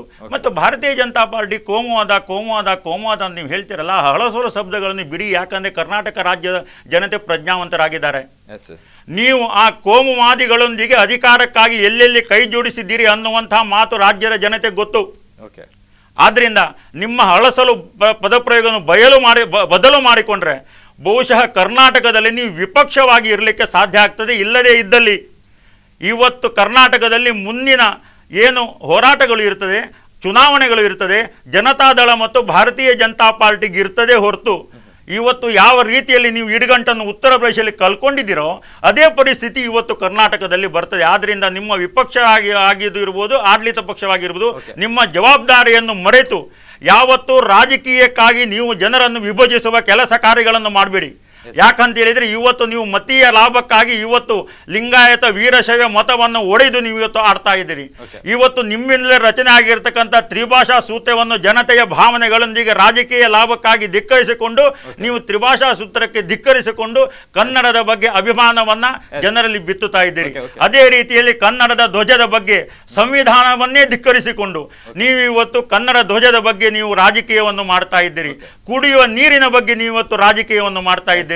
ಆದ್ದರಿಂದ ಇವತ್ತು ನೀವು ಈ ರೀತಿಯ ವಿಭಜನೆ ಮಾಡುವುದರ ಮುಖಾಂತರ, ಯಾಕಂತ ಹೇಳಿದ್ರೆ ನಿನ್ನೆ ದಿವಸ ವಿನಯ್ ಕುಲಕರ್ಣಿ ಅವರು ಸಹ ಮಾತಾಡ್ತಾ ಹೇಳಿದ್ರು, ಲಿಂಗಾಯತ ವೀರಶೈವ ಇನ್ನು ಅನ್ನುವಂಥದ್ದು 900 ವರ್ಷಗಳ ಹಿಂದೆ ಇದ್ದಂತಹ ಆ ಒಂದು ಹೋರಾಟ ಅನ್ನುವಂಥದ್ದು. ಯಾವ ಈ ರೀತಿಯ ವಿಭಜನೆಗಳು ಬ್ರಿಟಿಷರಿಂದಲೂ ಮಾಡ್ಲಿಕ್ಕೆ ಆಗ್ಲಿಲ್ವೋ, ಆ ರಾಬರ್ಟ್ ಕ್ಲೈವಿಂದಲೂ ಮಾಡ್ಲಿಕ್ಕೆ ಆಗ್ಲಿಲ್ವೋ, ಅಥವಾ 900 ವರ್ಷಗಳಷ್ಟು ಹಿಂದೆ ಹೋದ್ರೆ ಮೊಘಲ ದೊರೆಗಳಿಂದಲೂ ಆಗ್ಲಿಲ್ವಾ, ಅದನ್ನು ಇವತ್ತು ಸಿದ್ದರಾಮಯ್ಯನವರು ಮಾಡಿದ್ದಾರೆ. ಸಂವಿಧಾನ ವಿರೋಧಿ ನಿಲುವನ್ನು ಮಾಡಿದ್ದಾರೆ. ಮಾತ್ರ ಅಲ್ಲ, ಒಟ್ಟಾಗಿ ಬಾಳ್ಬೇಕನ್ನೋ ಬಸವಣ್ಣನ ತತ್ವ ಏನಿದೆ ಅದಕ್ಕೆ ಕೂಡ ಧಿಕ್ಕರಿಸಿಕೊಂಡು ಮಹಾಪುರುಷರ ಹತ್ಯೆ ಆಗುವುದು ಯಾವಾಗಲೂ ಅವರ ಹತ್ಯೆ ಆದಾಗಲ್ಲ, ಅವರ ಆ ಒಂದು ಉದ್ದೇಶಗಳ ಹತ್ಯೆ ಆದಾಗ, ಅದರ ನಾಶ ಆದಾಗ ಅವರ ಹತ್ಯೆ ಆಗುವಂಥದ್ದು. ಈ ರೀತಿಯಲ್ಲಿ ಬಸವಣ್ಣರ ತತ್ವದ ಹತ್ಯೆಗಳನ್ನು ಇವತ್ತು ಸಿದ್ದರಾಮಯ್ಯ ಮಾಡಿದ್ದಾರೆ. ಕೇವಲ ರಾಜಕೀಯ ಲಾಭಕ್ಕೋಸ್ಕರ. ರಾಜ್ಯದ ಜನತೆ ಪ್ರಜ್ಞಾವಂತರಿದ್ದಾರೆ. ನೀವು ಜಿಲ್ಲೆಯಲ್ಲಿರ್ಬೋದು, ರಾಜ್ಯದಲ್ಲಿರ್ಬೋದು, ರಾಜಕೀಯ ಲಾಭಕ್ಕೋಸ್ಕರ ಈ ರೀತಿಯ ಏನು ವಿಭಜನೆಯ ರಾಜಕೀಯವನ್ನು ಮಾಡ್ತೀರಿ, ಅಥವಾ ಸುಳ್ಳು ಆರೋಪಗಳನ್ನು ಮಾಡ್ತೀರಿ, ಅಥವಾ ಜನರನ್ನು ವಿಭಜಿಸುವ ಇದನ್ನು ಮಾಡ್ತೀರಿ. ನೀವು ನಮೋ ಅನ್ನೋರ ಬಗ್ಗೆ ನಮಗೆ ಮೋಸ ಅಂದ್ರೆ ಖಂಡಿತವಾಗಿ ಯಾರು ಪಟಿಂಗರು ಇದ್ದಾರೆ, ದೇಶದ್ರೋಹಿಗಳಿದ್ದಾರೆ, ಸಮಾಜ ವಿದ್ರೋಹಿಗಳಿದ್ದಾರೆ, ಅಥವಾ ಜನತೆಯ ತೆರಿಗೆ ಹಣ ಲೂಟಿ ಮಾಡೋರಿದ್ದಾರೆ, ಖಂಡಿತವಾಗಿಯೂ ಅವರಿಗೆ ಸರಿಯಾದ ಉತ್ತರವನ್ನು ನರೇಂದ್ರ ಮೋದಿ ಅವರು ನೀಡ್ತಾ ಇದ್ದಾರೆ. ಆದರೆ ಇದಕ್ಕೆ ವಿರೋಧ ಮಾಡುವ ಕೆಲಸ ಕಾರ್ಯಗಳು ಮಾಡ್ತಾ ಇಲ್ಲ. ಒಂದು ಸಣ್ಣ ಘಟನೆ ನೆನಪಿಸಲಿಕ್ಕೆ ಇಷ್ಟಪಡ್ತೀನಿ. ಯಾವಾಗ IT ದಾಳಿ DKC ಅವರ ಮೇಲೆ, ಯಾಕಂದ್ರೆ ತನಿಖೆ ಸಂದರ್ಭದಲ್ಲಿ ಅಲ್ಲಿ ಸಿಕ್ಕಿರುವ ಡೈರಿಯ ಆಧಾರದಲ್ಲಿ ನಡೆಯಿತು. ಆ ಸಂದರ್ಭದಲ್ಲಿ ಆ IT ದಾಳಿಯನ್ನು ಧಿಕ್ಕರಿಸುವಂಥ ಕೆಲಸ ಇವರದೇ ಜನಪ್ರತಿನಿಧಿಯಿಂದ IT ಆಫೀಸನ್ನು ಒಡೆಯುವುದು, ಅಲ್ಲಿಯ ಗಾಜುಗಳನ್ನು ಹೊಡೆಯುವುದರ ಮುಖಾಂತರ, ಹೂಕೊಂಡಗಳನ್ನು ಒಡೆಯುವುದರ ಮುಖಾಂತರ ಈ ಕಾನೂನು ದೇಶಕ್ಕೆ ಎಷ್ಟು ರೀತಿಯ ಗೌರವವನ್ನು ಕೊಡ್ತೀರಾ ಅನ್ನುವಂಥದ್ದು ಜಿಲ್ಲೆಯ ಜನತೆ ನೋಡಿದ್ದಾರೆ. ಆದ್ದರಿಂದ ಖಂಡಿತವಾಗಿ ಇವೆಲ್ಲದಕ್ಕೂ ಉತ್ತರವನ್ನು ಮುಂದಿನ ದಿನಗಳಲ್ಲಿ ರಾಜ್ಯದ ಮತ್ತು ಜಿಲ್ಲೆಯ ಜನತೆ ನೀಡಲಿಕ್ಕಿದ್ದಾರೆ. ಮೊಹಮ್ಮದ್ ಹನೀಫ್ ಅವರು, ಈಗ ಈ ಎಲ್ಲ ವಿಷಯಗಳು, ಈ ಹಿಂದಿನ ವಿಷಯಗಳನ್ನು ಮಾತಾಡ್ತಾ ಹೋದ್ರೆ ಹಲವಾರು ವಿಷಯಗಳು ಈಗ ಬೆಳಕಿಗೆ ಬರ್ತಾ ಇದೆ. ಆದ್ರೆ ಆ ವಿಷಯಗಳನ್ನೆಲ್ಲ ಮರೆಮಾಚಿ ಈಗ ಜನಾಶೀರ್ವಾದ ಯಾತ್ರೆಯಲ್ಲಿ ಒಬ್ಬ ಕಾಂಗ್ರೆಸ್ನ ರಾಷ್ಟ್ರೀಯ ಅಧ್ಯಕ್ಷರಾಗಿ ರಾಹುಲ್ ಗಾಂಧಿ ಅವರು ಮೋದಿಯವರನ್ನು ಟೀಕೆ ಮಾಡ್ತಾರೆ. ಮೋದಿಯವರು ಕೇವಲ ಬಿಜೆಪಿ ಪಕ್ಷದ ಒಬ್ಬ ನಾಯಕ ಅನ್ನುವ ದೃಷ್ಟಿಯಿಂದ ಮಾತ್ರ ಇಲ್ಲಿ ಟೀಕೆ ಮಾಡ್ತಾ ಇದ್ದಾರೆ. ಅದನ್ನು ಬಿಟ್ಟು ಒಬ್ಬ ದೇಶದ ಪ್ರಧಾನಿ ಅನ್ನುವಂಥದ್ದನ್ನು ನೋಡಿಕೊಂಡು ಟೀಕೆ ಮಾಡಬಹುದಿತ್ತ? ನೋಡಿ, ಅವರಿಗೂ ಕೂಡ ಪ್ರಧಾನಿನೇ, ಬಿಜೆಪಿ ಅನ್ನುವಂಥದ್ದು ಬೇಡ, ಬಿಟ್ಟು ಬಿಡಿ. ನೋಡಿ, ಪ್ರಧಾನಮಂತ್ರಿಯವರಿಗೆ ಅವರ ಘನತೆ ಗೌರವ ಇರಬೇಕಿತ್ತು. ಅವರು ಬೆಂಗಳೂರಿಗೆ ಬಂದವರು ಒಮ್ಮೆ ಹೇಳಿದ್ರು 10% ಸರ್ಕಾರ ಅಂತ, ಇನ್ನೊಮ್ಮೆ ಸಿದ್ಧ ರೂಪಿಯೇ ಅಂತ ಹೇಳಿಬಿಟ್ರು. ಒಂದು ಸಾಮಾನ್ಯ ಬಿಜೆಪಿ ಕಾರ್ಯಕರ್ತ ಹಾಗೆ ಮಾತಾಡ್ಲಿಕ್ಕಿಲ್ಲ. ಒಂದು ಪ್ರಧಾನಮಂತ್ರಿಯ ಪದವಿಯಲ್ಲಿ ಇರುವವರು ಪುನಃ ಈ ಲೋಕಸಭೆಯಲ್ಲಿ ಏನೊಂದು ಅಷ್ಟೊಂದು ಕೀಳ ಭಾವನೆಯಲ್ಲಿ ಮಾತಾಡುವಂತ ಒಂದು ಪ್ರಧಾನಮಂತ್ರಿಯವರನ್ನ ನಾವು ಇಷ್ಟವರೆಗೆ ಕಂಡಿಲ್ಲ. ಅಂಥದಕ್ಕೆ ಆ ಪ್ರಧಾನಮಂತ್ರಿ ಮಾತಾಡುವಾಗ ಅದಕ್ಕೆ ಉತ್ತರ ಕೊಡಬೇಕಾದ್ದು ನಮ್ಮ ಜವಾಬ್ದಾರಿ. ನಾವಂತೂ ರಾಹುಲ್ ಗಾಂಧಿ ಅವರು ಪ್ರಧಾನಮಂತ್ರಿಯವರ ಆ ಘನತೆಯನ್ನು ಕಡಿಮೆ ಮಾಡಲಿಲ್ಲ. ಏನು ಭಾಷೆ ಕೊಟ್ಟು ಜನರಿಗೆ ಅದನ್ನು ಮಾಡಲಿಲ್ಲ. ಈಗ ನೋಡಿ, ನಮ್ಮ ಸರ್ಕಾರ ಎಷ್ಟು ಚುನಾವಣಾ ಪ್ರಣಾಳಿಕೆ ಆಶ್ವಾಸನೆ ಕೊಟ್ಟಿತ್ತ ಕಾಂಗ್ರೆಸ್, ಅದು ಎಲ್ಲವನ್ನೂ ಮಾಡಿ ಜಾಸ್ತಿ, ಅದಕ್ಕಿಂತ ಜಾಸ್ತಿ ಒಳ್ಳೆಯದನ್ನು ಸರ್ಕಾರ ಕೊಟ್ಟಿತ್ತು. ಈಗ ಬಿಜೆಪಿ ಇಷ್ಟು 3.5 ವರ್ಷಗಳ ಮೊದಲು ಪ್ರಣಾಳಿಕೆ ಏನು ಕೊಟ್ಟಿದೆ, ಅದರಲ್ಲಿ ಒಂದು 10% ಮಾಡಿದೆಯಾ? ಇವರಿಗೆ ಹೇಳುವ ಎದೆಗಾರಿಕೆ ಇದೆ. ಇನ್ನು ಇವರು ಬರ್ತಾರೆ, ಯಾವುದು ನಮ್ಮ ಬಸವಣ್ಣನವರು ಲಿಂಗಾಯತ, ಇವರಿಗೆ ಬೇಕಾಗ್ಬೋದು ಲಿಂಗಾಯತರನ್ನ ನಾವು ಕಂಟ್ರೋಲ್ ಇಟ್ಕೊಳ್ಬೋದಾ ನಮ್ಮ ಒಂದು ಥಿಂಕಿಂಗಿನ ಮುಖಾಂತರ ಅಂತ. ಅಲ್ಲಿ ಆ ಲಿಂಗಾಯತ ಬಸವಣ್ಣನವರ ಅನುಯಾಯಿಗಳು ಎದ್ದು ನಿಂತು ನಮ್ಮನ್ನು ನೀವು ಏನೋ ನಮಗೆ ಅನ್ಯಾಯ ಮಾಡಿದ್ದೀರಿ, ನಮಗೆ ಮೈನಾರಿಟಿ ಸ್ಟೇಟಸ್ ಕೊಡಿ, ನಮ್ಮನ್ನು ನಮ್ಮದೇ ಒಂದು ಧರ್ಮ, ಅದು ಹಿಂದೂ ಧರ್ಮದ ಹಾಗೆಯೇ ಅಥವಾ ಬ್ರಾಹ್ಮಣ ಧರ್ಮದ ಹಾಗೆಯೇ ಮುಸ್ಲಿಂ ಧರ್ಮದ ಹಾಗೆ ಇಸ್ಲಾಂ ಧರ್ಮದ ಹಾಗೆ ನಮ್ಮದೊಂದು ಧರ್ಮ ಸ್ಟೇಟಸ್ ಕೊಡಿ ಅಂತೇಳಿ ಮಾಡಿ ಅದಕ್ಕೆ ಒಂದು ಕಮಿಟಿ ರಚನೆ ಮಾಡಿ ಅವರದ್ದು ಕೊಟ್ಟು ಈಗ ಕೂಡ ಮಾಡಿದ್ದು ಸರ್ಕಾರ ಇಲ್ಲಿಂದ ಕೇಂದ್ರ ಸರ್ಕಾರಕ್ಕೆ ಶಿಫಾರಸು ಮಾತ್ರ ಮಾಡಿಕೊಟ್ಟದ್ದು. ಇದನ್ನು ಪುನಃ ತನಿಖೆ ಮಾಡುವಂಥದ್ದು ಏನು ಬೇಕಾದ್ರೂ ಅವರಿಗೆ ಅವಕಾಶ ಇದೆ. ಒಂದು ನಾನು ಹೇಳಿಬಿಡ್ತೇನೆ, ಕನ್ನಡ ನಾಡ ಧ್ವಜದ ಬಗ್ಗೆ, ಕನ್ನಡ ಭಾಷೆಯ ಬಗ್ಗೆ ಅವರು ಹಿಂದಿ ಹೇರಿಕೆ ಮಾಡಿಕೊಂಡು ಇಲ್ಲಿಯ ಕನ್ನಡ ಭಾಷೆಗೆ ವಿರುದ್ಧವಾಗಿ, ಕನ್ನಡಿಗರ ವಿರುದ್ಧವಾಗಿ ಮಾಡ್ತಾ ಇರುವುದು ನೋಡಿ. ಇಲ್ಲಿ ಕನ್ನಡ ಧ್ವಜದ ಬಗ್ಗೆ ಒಂದು ಶಿಫಾರಸು ಬಂದಾಗ ಒಂದು ಒಪ್ಪಿಗೆ ನೋಡಿ, ಅದಕ್ಕೆಲ್ಲ ವಿರುದ್ಧವಾಗಿ ಮಾತನಾಡಿದವರು ಬಿಜೆಪಿಗರು. ಇನ್ನು ಹಿಂದಿ ಹೇರಿಕೆಯನ್ನ, ಹಿಂದಿ ಕನ್ನಡ ಭಾಷೆಯ ಬಗ್ಗೆ ಜಾಸ್ತಿ ಇದು ಕೊಡದೆ ಹಿಂದಿ ಹೇರಿಕೆಯನ್ನು ಮಾಡ್ತಿರುವವರು ಕೇಂದ್ರ ಸರ್ಕಾರ. ರೈಲ್ವೆ ಪರೀಕ್ಷೆಯನ್ನು ಕೂಡ ಕನ್ನಡದಲ್ಲಿ ಬರೀಲಿಕ್ಕೆ ಅವಕಾಶ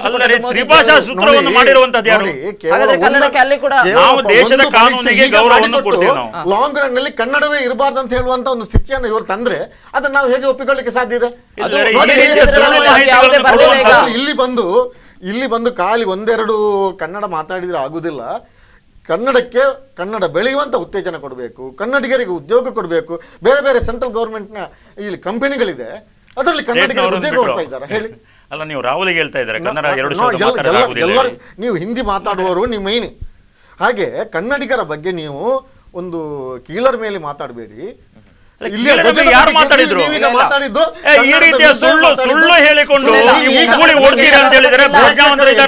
ಮಾತಾಡಿದ್ದು ಕನ್ನಡದ ವಿರುದ್ಧ, ಕನ್ನಡದ ಧ್ವಜದ ವಿರುದ್ಧ, ಮತ್ತೆ ಕನ್ನಡದ ವಿರುದ್ಧ ಎಲ್ಲೂ ಮಾತಾಡಿಲ್ಲ. ಯಾಕಂದ್ರೆ ಕನ್ನಡದ ಶಾಲೆಗಳನ್ನು ಇವತ್ತು ಮುಕ್ತ ಇರುವಂತದ್ದು ಯಾರು? ಈ ರೀತಿಯ ಸುಳ್ಳು ಮಾಹಿತಿಗಳನ್ನು ಕೊಡುವಂತದ್ದು ನ್ಯಾಯವಾದಿಗಳದ್ದು ಮಾತ್ರ ಅಲ್ಲ, ಇವರದ್ದು ಮಾತ್ರ ಅಲ್ಲ, ಕಾಂಗ್ರೆಸ್ ಇಂದು ಚಾಳಿ. ಏನ್ ಮಾಡ್ಲಿಕ್ಕೆ ಆಗುದಿಲ್ಲ. ಬಿಡ್ಬಿಡಿ. ಈಗ ಕೊನೆಯದಾಗಿ ಕಾರ್ಯಕ್ರಮ ಮುಗಿಸುವಂತ ಹೊತ್ತಾಗಿದೆ. ಹಾಗಾಗಿ ಕೊನೆಯದಾಗಿ 1 ನಿಮಿಷದಲ್ಲಿ ಈಗ ಜನಾಶೀರ್ವಾದದ ಬಗ್ಗೆ, ನಿನ್ನೆ ಬಗ್ಗೆ ಏನು ಹೇಳ್ತೀರಾ? ನಿನ್ನೆ ಜನಾಶೀರ್ವಾದ ಏನಿತ್ತು? ಕರ್ನಾಟಕದಲ್ಲಿ, ಅದರಲ್ಲೂ ದಕ್ಷಿಣ ಕನ್ನಡ ಜಿಲ್ಲೆ ಅತ್ಯಂತ ಪ್ರಜ್ಞಾವಂತರು ಮತ್ತು ವಿದ್ಯಾವಂತರು ಅಂತೇಳಿ ಇಡೀ ವಿಶ್ವದಲ್ಲಿ ಹೆಸರನ್ನು ಗಳಿಸಿರುವಂಥದ್ದು.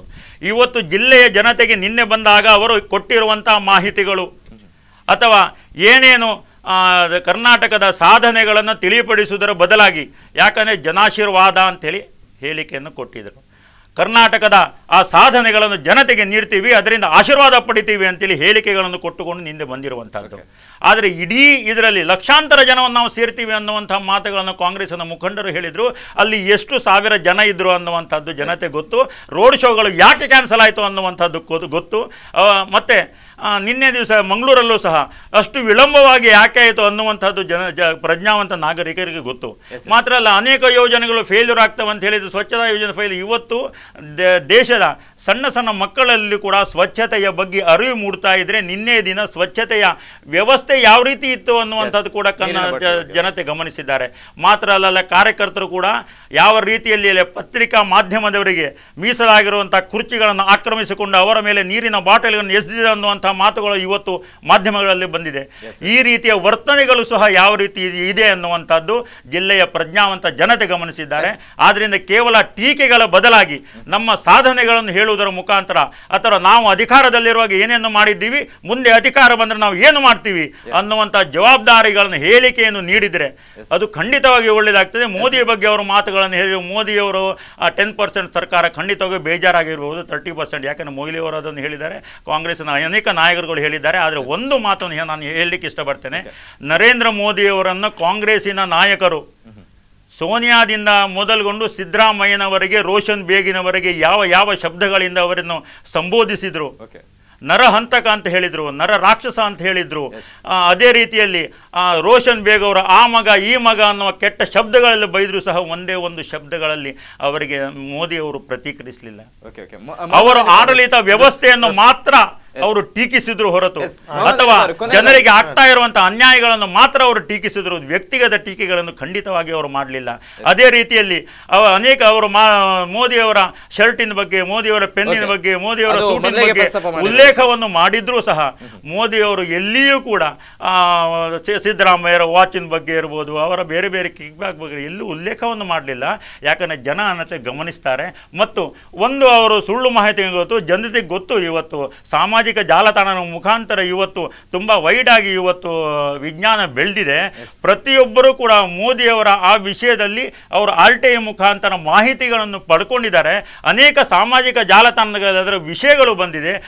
ಬಹುಶಃ ಅದನ್ನು ಅರಿತುಕೊಂಡು ದಕ್ಷಿಣ ಕನ್ನಡ ಜಿಲ್ಲೆಯ ಮಟ್ಟಿಗಾದರೂ ವೀಕ್ಷಕರಿಗೆ ಸರಿಯಾಗಿರ್ತಕ್ಕಂಥ ಮಾಹಿತಿಗಳನ್ನು ನೀಡುವ ಪ್ರಯತ್ನಗಳನ್ನು ಮಾಡಿ ಅಂತೇಳಿ ನಾನು ಮಾತ್ರ ವಿನಂತಿಯನ್ನು ಮಾಡ್ತಾ, ಮುಂದಿನ ದಿನಗಳಲ್ಲಿ 4-3 ವರ್ಷಗಳಲ್ಲಿ ಅನುಭವಿಸ್ತಾ ಇರುವಂಥ ಈ ಭ್ರಷ್ಟಾಚಾರ ಇರ್ಬೋದು, ಅಥವಾ ವಿರೋಧಿಗಳ ಬಗ್ಗೆ ಅಸಹನೆಗಳಿರ್ಬೋದು, ಜಾತಿಯ ಆಧಾರದಲ್ಲಿ ರಾಜಕೀಯ ಮಾಡುವಂಥದ್ದಿರ್ಬೋದು, ಸಮಾಜವನ್ನು ವಿಭಜಿಸುವಂಥದ್ದಿರ್ಬೋದು, ಅಥವಾ ವಿರೋಧಿಗಳನ್ನು ಹತ್ಯೆ ಮಾಡುವಂಥದ್ದಿರ್ಬೋದು, ಇವೆಲ್ಲದಕ್ಕೂ ಕೊನೆಗಾಣಿಸುವ ದೃಷ್ಟಿಯಿಂದ, ಒಂದು ತಾರ್ಕಿಕ ಅಂತ್ಯ ಕಾಣಿಸುವ ದೃಷ್ಟಿಯಿಂದ ಇವತ್ತು ತನ್ನ ಜವಾಬ್ದಾರಿಯನ್ನು ಇವತ್ತು ಕರ್ನಾಟಕದ ಜನತೆ ಮಾಡಬೇಕಾಗಿದೆ ಅನ್ನುವಂಥ ವಿನಂತಿಯನ್ನು ನಾನು ಜನರಲ್ಲಿ ಮಾಡ್ತೇನೆ. ಈಗ ಇಂಥದನ್ನೇ ಹೇಳಿಕೊಂಡು ಇವರು ಜನರು ಇವರಿಗೆ ಓಟು ಕೊಟ್ಟದ್ದು. ಈಗ ಚೆಕ್ಕಿನ ಮೂಲಕ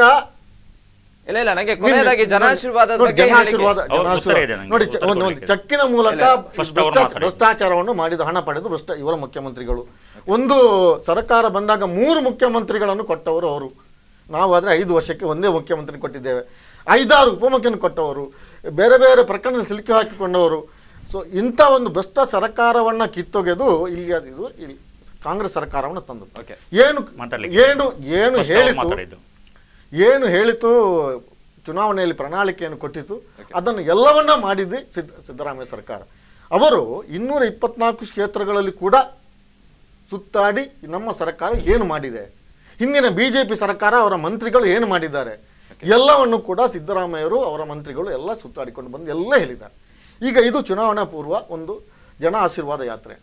ಬೇರೆ ಬೇರೆ ಕಡೆಗೆ ಹೋದಾಗ ಬೇರೆ ಬೇರೆ, ಈಗ ಇಲ್ಲಿ ಇವರು ಹೇಳಿದರು ಪಡುಬಿದ್ರಿಯಲ್ಲಿ ರೋಡ್ ಶೋಕ್ಕೆ ಬರುವಾಗ ಒಂದು ಕಡೆಯಿಂದ ಹೋಗಿ ಬರುವಾಗ ಒಂದು ಸ್ವಲ್ಪ ಲೇಟ್ ಆಗ್ತದೆ. ಅದನ್ನು ಪಡುಬಿದ್ರಿ ಮತ್ತು ಮುಲ್ಕಿ ಹತ್ತಿರ ಇರುವಂಥದ್ದು, ಅದನ್ನು ಮುಲ್ಕಿಯಲ್ಲಿ ಸರಿದೂಗಿಸ್ಕೊಂಡು ಸುರತ್ಕಲ್ಗೆ ಬಂದು ಇಲ್ಲಿಗೆ ಬರುವಾಗ ಮತ್ತೆ ಲೇಟ್ ಆಯಿತು. ಇಲ್ಲಿ 5:30ಗೆ ಬರಬೇಕಾದ್ದು 7 ಗಂಟೆ. ಇಷ್ಟು ನಿನ್ನೆ ಉದ್ದಗಲಕ್ಕೂ ಮುಲ್ಕಿಯಿಂದ ಉಳ್ಳಾಲ ಮಂಗಳೂರು ಒಂದು 2 ಲಕ್ಷಕ್ಕೆ ಮಿಕ್ಕಿ ಸೇರಿದ ಜನ. ಇವರ ಕಣ್ಣಿಗೆ ಅದು ಒಂದು ಸ್ವಲ್ಪ 1-2 ಸಾವಿರ ಆದ್ರೆ ಅದಕ್ಕೆ ನೋಡಿ ಅವರು ಬಂದಿಲ್ಲ, ಅವ್ರು ನೋಡಿಲ್ಲ. ಅಮಿತ್ ಶಾ ಬಂದಾಗ ಅವರಿಗೆ 2 ಸಲ ಬಂದಾಗ ಕೂಡ ಒಂದು ಒಳ್ಳೆಯ ಕಾರ್ಯಕ್ರಮವನ್ನು ಮಾಡಲಿಕ್ಕೆ ಅವರು ರಾಷ್ಟ್ರೀಯ ಅಧ್ಯಕ್ಷ ಯಾಕೆ ಆಗಲಿಲ್ಲ? ಯಾಕೆಂತ ಹೇಳಿದ್ರೆ ಜನರಿಗೆ ಗೊತ್ತುಂಟು, ಹೊರಗೆ ಬಂದು ಹೇಳಲಿಕ್ಕೆ ಆಗ್ತಾ ಇಲ್ಲ. ನಾವು ಈ ಚುನಾವಣೆಯಲ್ಲಿ ಅವರಿಗೆ ಬುದ್ಧಿಯನ್ನು ಕಲಿಸ್ತೇವೆ, ಏನೋ ಲೋಕಸಭೆಯಲ್ಲಿ ನಾವು ಕೊಟ್ಟೆ ಅವರಿಗೆ ಅಧಿಕಾರ, ಅದನ್ನು ದುರುಪಯೋಗ ಮಾಡಿದ್ದಾರೆ, ನಮ್ಮ ಹಣವನ್ನು ಒಬ್ಬ ಅಧಿಕಾರಿ ಹೇಳ್ತಾರೆ ಏನಿಲ್ಲ ಇದು ಬ್ಯಾಂಕ್ಗಳ ಮುಖಾಂತರ ನಮ್ಮ ಹಣವನ್ನು ಕಿತ್ತುಕೊಳ್ಳೋದು, ನಮ್ಮನ್ನು ಭಿಕ್ಷುಕರನ್ನಾಗಿ ಮಾಡೋದು, ಕೊನೆಗೆ ಅವರಲ್ಲಿ ಹೋಗಿ ನಾವು ಭಿಕ್ಷೆ ಬೇಡಬೇಕು, ಆವಾಗ ನಮ್ಮನ್ನು ಅವರು ಕಂಟ್ರೋಲ್ ಇಟ್ಕೊಳ್ಳೋದು. ಇಂಥ ಒಂದು ವ್ಯವಸ್ಥೆ ಈ ಒಂದು BJP ಸರ್ಕಾರದಿಂದ ರಾಷ್ಟ್ರೀಯ ನೆಲೆಯಲ್ಲಿ ಆಗ್ತಾ ಇದೆ. ಅದನ್ನು ಈಗ ಕೆಚ್ಚೆದೆಯಿಂದ ಹೋರಾಡುವಂಥದ್ದು ನೆಕ್ಸ್ಟ್ 2019 ಚುನಾವಣೆಯಲ್ಲಿ ಮತ್ತು 2018 ಚುನಾವಣೆ BJPಯನ್ನು ಸೋಲಿಸಿ ಅದಕ್ಕೆ ಉತ್ತರ ಕೊಡುವಂಥದ್ದು ನಮ್ಮ ಜನರ ಕರ್ತವ್ಯ. ಆ ದಿಸೆಯಲ್ಲಿ ಇಲ್ಲಿ ನಿನ್ನೆ ಇಷ್ಟು ಮಂದಿ ಬಂದಿದ್ದಾರೆ. ಅವ್ರು ಎಲ್ಲರೂ ನಿನ್ನೆ ಸೇರಿದ ಜನರೇ ಉತ್ತರ ಕೊಟ್ಟಿದ್ದಾರೆ. ಅವರು ಕರೆದಾಗ ಜನ ಬಂದಿಲ್ಲ, ಅದೇ ಉತ್ತರ. ಅಲ್ಲ, ಬುಡತಲೆ ಇಲ್ಲದ ಆರೋಪಗಳನ್ನು ಮಾಡೋದ್ರಿಂದ ಜನತೆ ಅದನ್ನು ನಂಬ್ತಾರೆ ಅನ್ನುವಂಥದ್ದು ಶುದ್ಧ ಮೂರ್ಖತನ. ಯಾಕಂತ ಹೇಳಿದ್ರೆ ಅವರು ಪ್ರತಿಯೊಂದು ಸಂದರ್ಭದಲ್ಲಿ ಕೂಡ ಉಲ್ಲೇಖವನ್ನು ಅಮಿತ್ ಶಾ ಮತ್ತು ಮೋದಿಯವರ ಕಾರ್ಯಕ್ರಮದ ಬಗ್ಗೆ, ರಾಹುಲ್ ಕಾರ್ಯಕ್ರಮದ ಬಗ್ಗೆ ಉಲ್ಲೇಖವನ್ನು ಮಾಡಿದರು. ನಾನು ಎಲ್ಲಿಯೂ ಕೂಡ ರಾಹುಲ್ ಕಾರ್ಯಕ್ರಮದ ಟೀಕೆಗಳನ್ನು ಅವರ ಮಾತಿಗೆ ಮಾತ್ರ ಸೀಮಿತವಾಗಿದ್ದೇ ಹೊರತು ಅದರ ಬಗ್ಗೆ ಟೀಕೆಗಳನ್ನು ಮಾಡುವಂಥದ್ದು ನನ್ನ ಉದ್ದೇಶವೂ ಅಲ್ಲ, ನನ್ನ ಕಾರ್ಯಕ್ರಮವೂ ಅಲ್ಲ. ಮತ್ತು ಚುನಾವಣೆಯ ಪ್ರಣಾಳಿಕೆ ಬಗ್ಗೆ ಅವರು ಹೇಳಿದರು. ಚುನಾವಣೆಯ ಸಂದರ್ಭದಲ್ಲಿ ನಾವು ಹೇಳಿದ್ದು ಹೌದು, ಕಪ್ಪು ಹಣಗಳು ಇಲ್ಲಿ ಬಂದರೆ ಪ್ರತಿಯೊಂದು ವ್ಯಕ್ತಿಯ ಬ್ಯಾಂಕಿಗೆ 15 ಲಕ್ಷದಷ್ಟು ಜಮಾವಣೆ ಮಾಡುವಂಥ ಹಣ ಬರ್ತದೆ ಅನ್ನುವಂಥದ್ದು ಹೌದು, ಅಲ್ಲ ಅಂತ ಹೇಳೋದಿಲ್ಲ. ಅಲ್ಲಿ ಬಂದರೆ ಖಂಡಿತವಾಗಿ ಜಮಾವಣೆ ಆಗ್ತದೆ. ಆದರೆ ನಾನು ನನ್ನ ಜ್ಞಾನವನ್ನು ನನ್ನ ಜಿಲ್ಲೆಯ ಸೀಮಿತವನ್ನು ಮಾಡ್ತೇನೆ. ಕಳೆದ ಚುನಾವಣೆಯಲ್ಲಿ ಸ್ವಯಂ ಘೋಷಿತ ಆಸ್ತಿ ತೆರಿಗೆಯನ್ನು ನಾನು ರದ್ದು ಮಾಡ್ತೀನಿ ಅನ್ನುವಂಥ ಮಾತುಗಳನ್ನು ಹೇಳಿಕೊಂಡು ಇಲ್ಲಿಯ ಆಡಳಿತವನ್ನು ಕೈಗೆ ತೆಗೆದುಕೊಂಡಿರುವಂಥದ್ದು ಕಾಂಗ್ರೆಸ್. ಇವತ್ತು ಯಾವ ಕೆಲಸ ಕಾರ್ಯಗಳನ್ನು ಮಾಡಿತ್ತು? ಈ ರೀತಿಯ ಸುಳ್ಳು ಭರವಸೆಗಳನ್ನು ಕೊಡ್ತಾ ಇರುವಂಥದ್ದು ಯಾರು?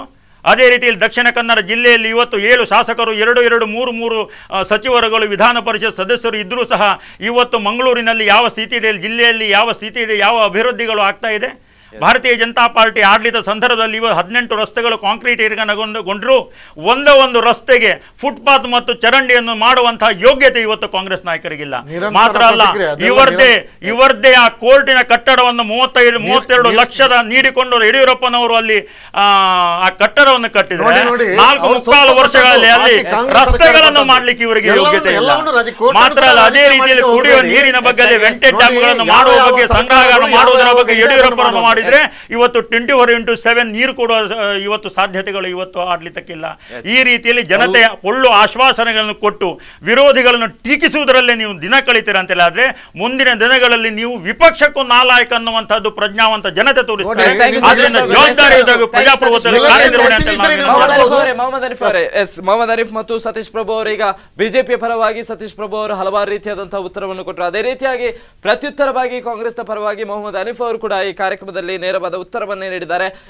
ಇಷ್ಟೊತ್ತಿ ನಮ್ಮ ಕಾರ್ಯಕ್ರಮದಲ್ಲಿ ಭಾಗವಹಿಸಿದ್ದಕ್ಕೆ ಇಬ್ಬರಿಗೂ ಕೂಡ ಧನ್ಯವಾದವನ್ನು ಹೇಳ್ತಾ ಕಾರ್ಯಕ್ರಮದ ಕೊನೆಯದಾಗಿ ನಿನ್ನೆ ಅಷ್ಟೇ ಜನಾಶೀರ್ವಾದ ಯಾತ್ರೆಯಲ್ಲಿ ರಾಹುಲ್ ಗಾಂಧಿ ಅವರು ಭೇಟಿ ಇತ್ತು. ಜಿಲ್ಲೆಯಲ್ಲಿ ಯಾವ ರೀತಿಯಾದಂತಹ ಪರಿಣಾಮಗಳು ಉಂಟಾಗಿದೆ ಅನ್ನುವಂಥದ್ದನ್ನು ಪ್ರತ್ಯಕ್ಷವಾಗಿ ನಿಮ್ಮ ಮುಂದೆ ಇಟ್ಟಿದ್ದೇವೆ. ಇದಾಗಿತ್ತು ಈ ಹೊತ್ತಿನ ವಿಶೇಷ. ನಿರಂತರ ಸುದ್ದಿ ಹಾಗೂ ಮನೋರಂಜನೆಗಾಗಿ ನೋಡ್ತಾ ಇರಿ ಸ್ಪಂದನ ಟಿವಿ.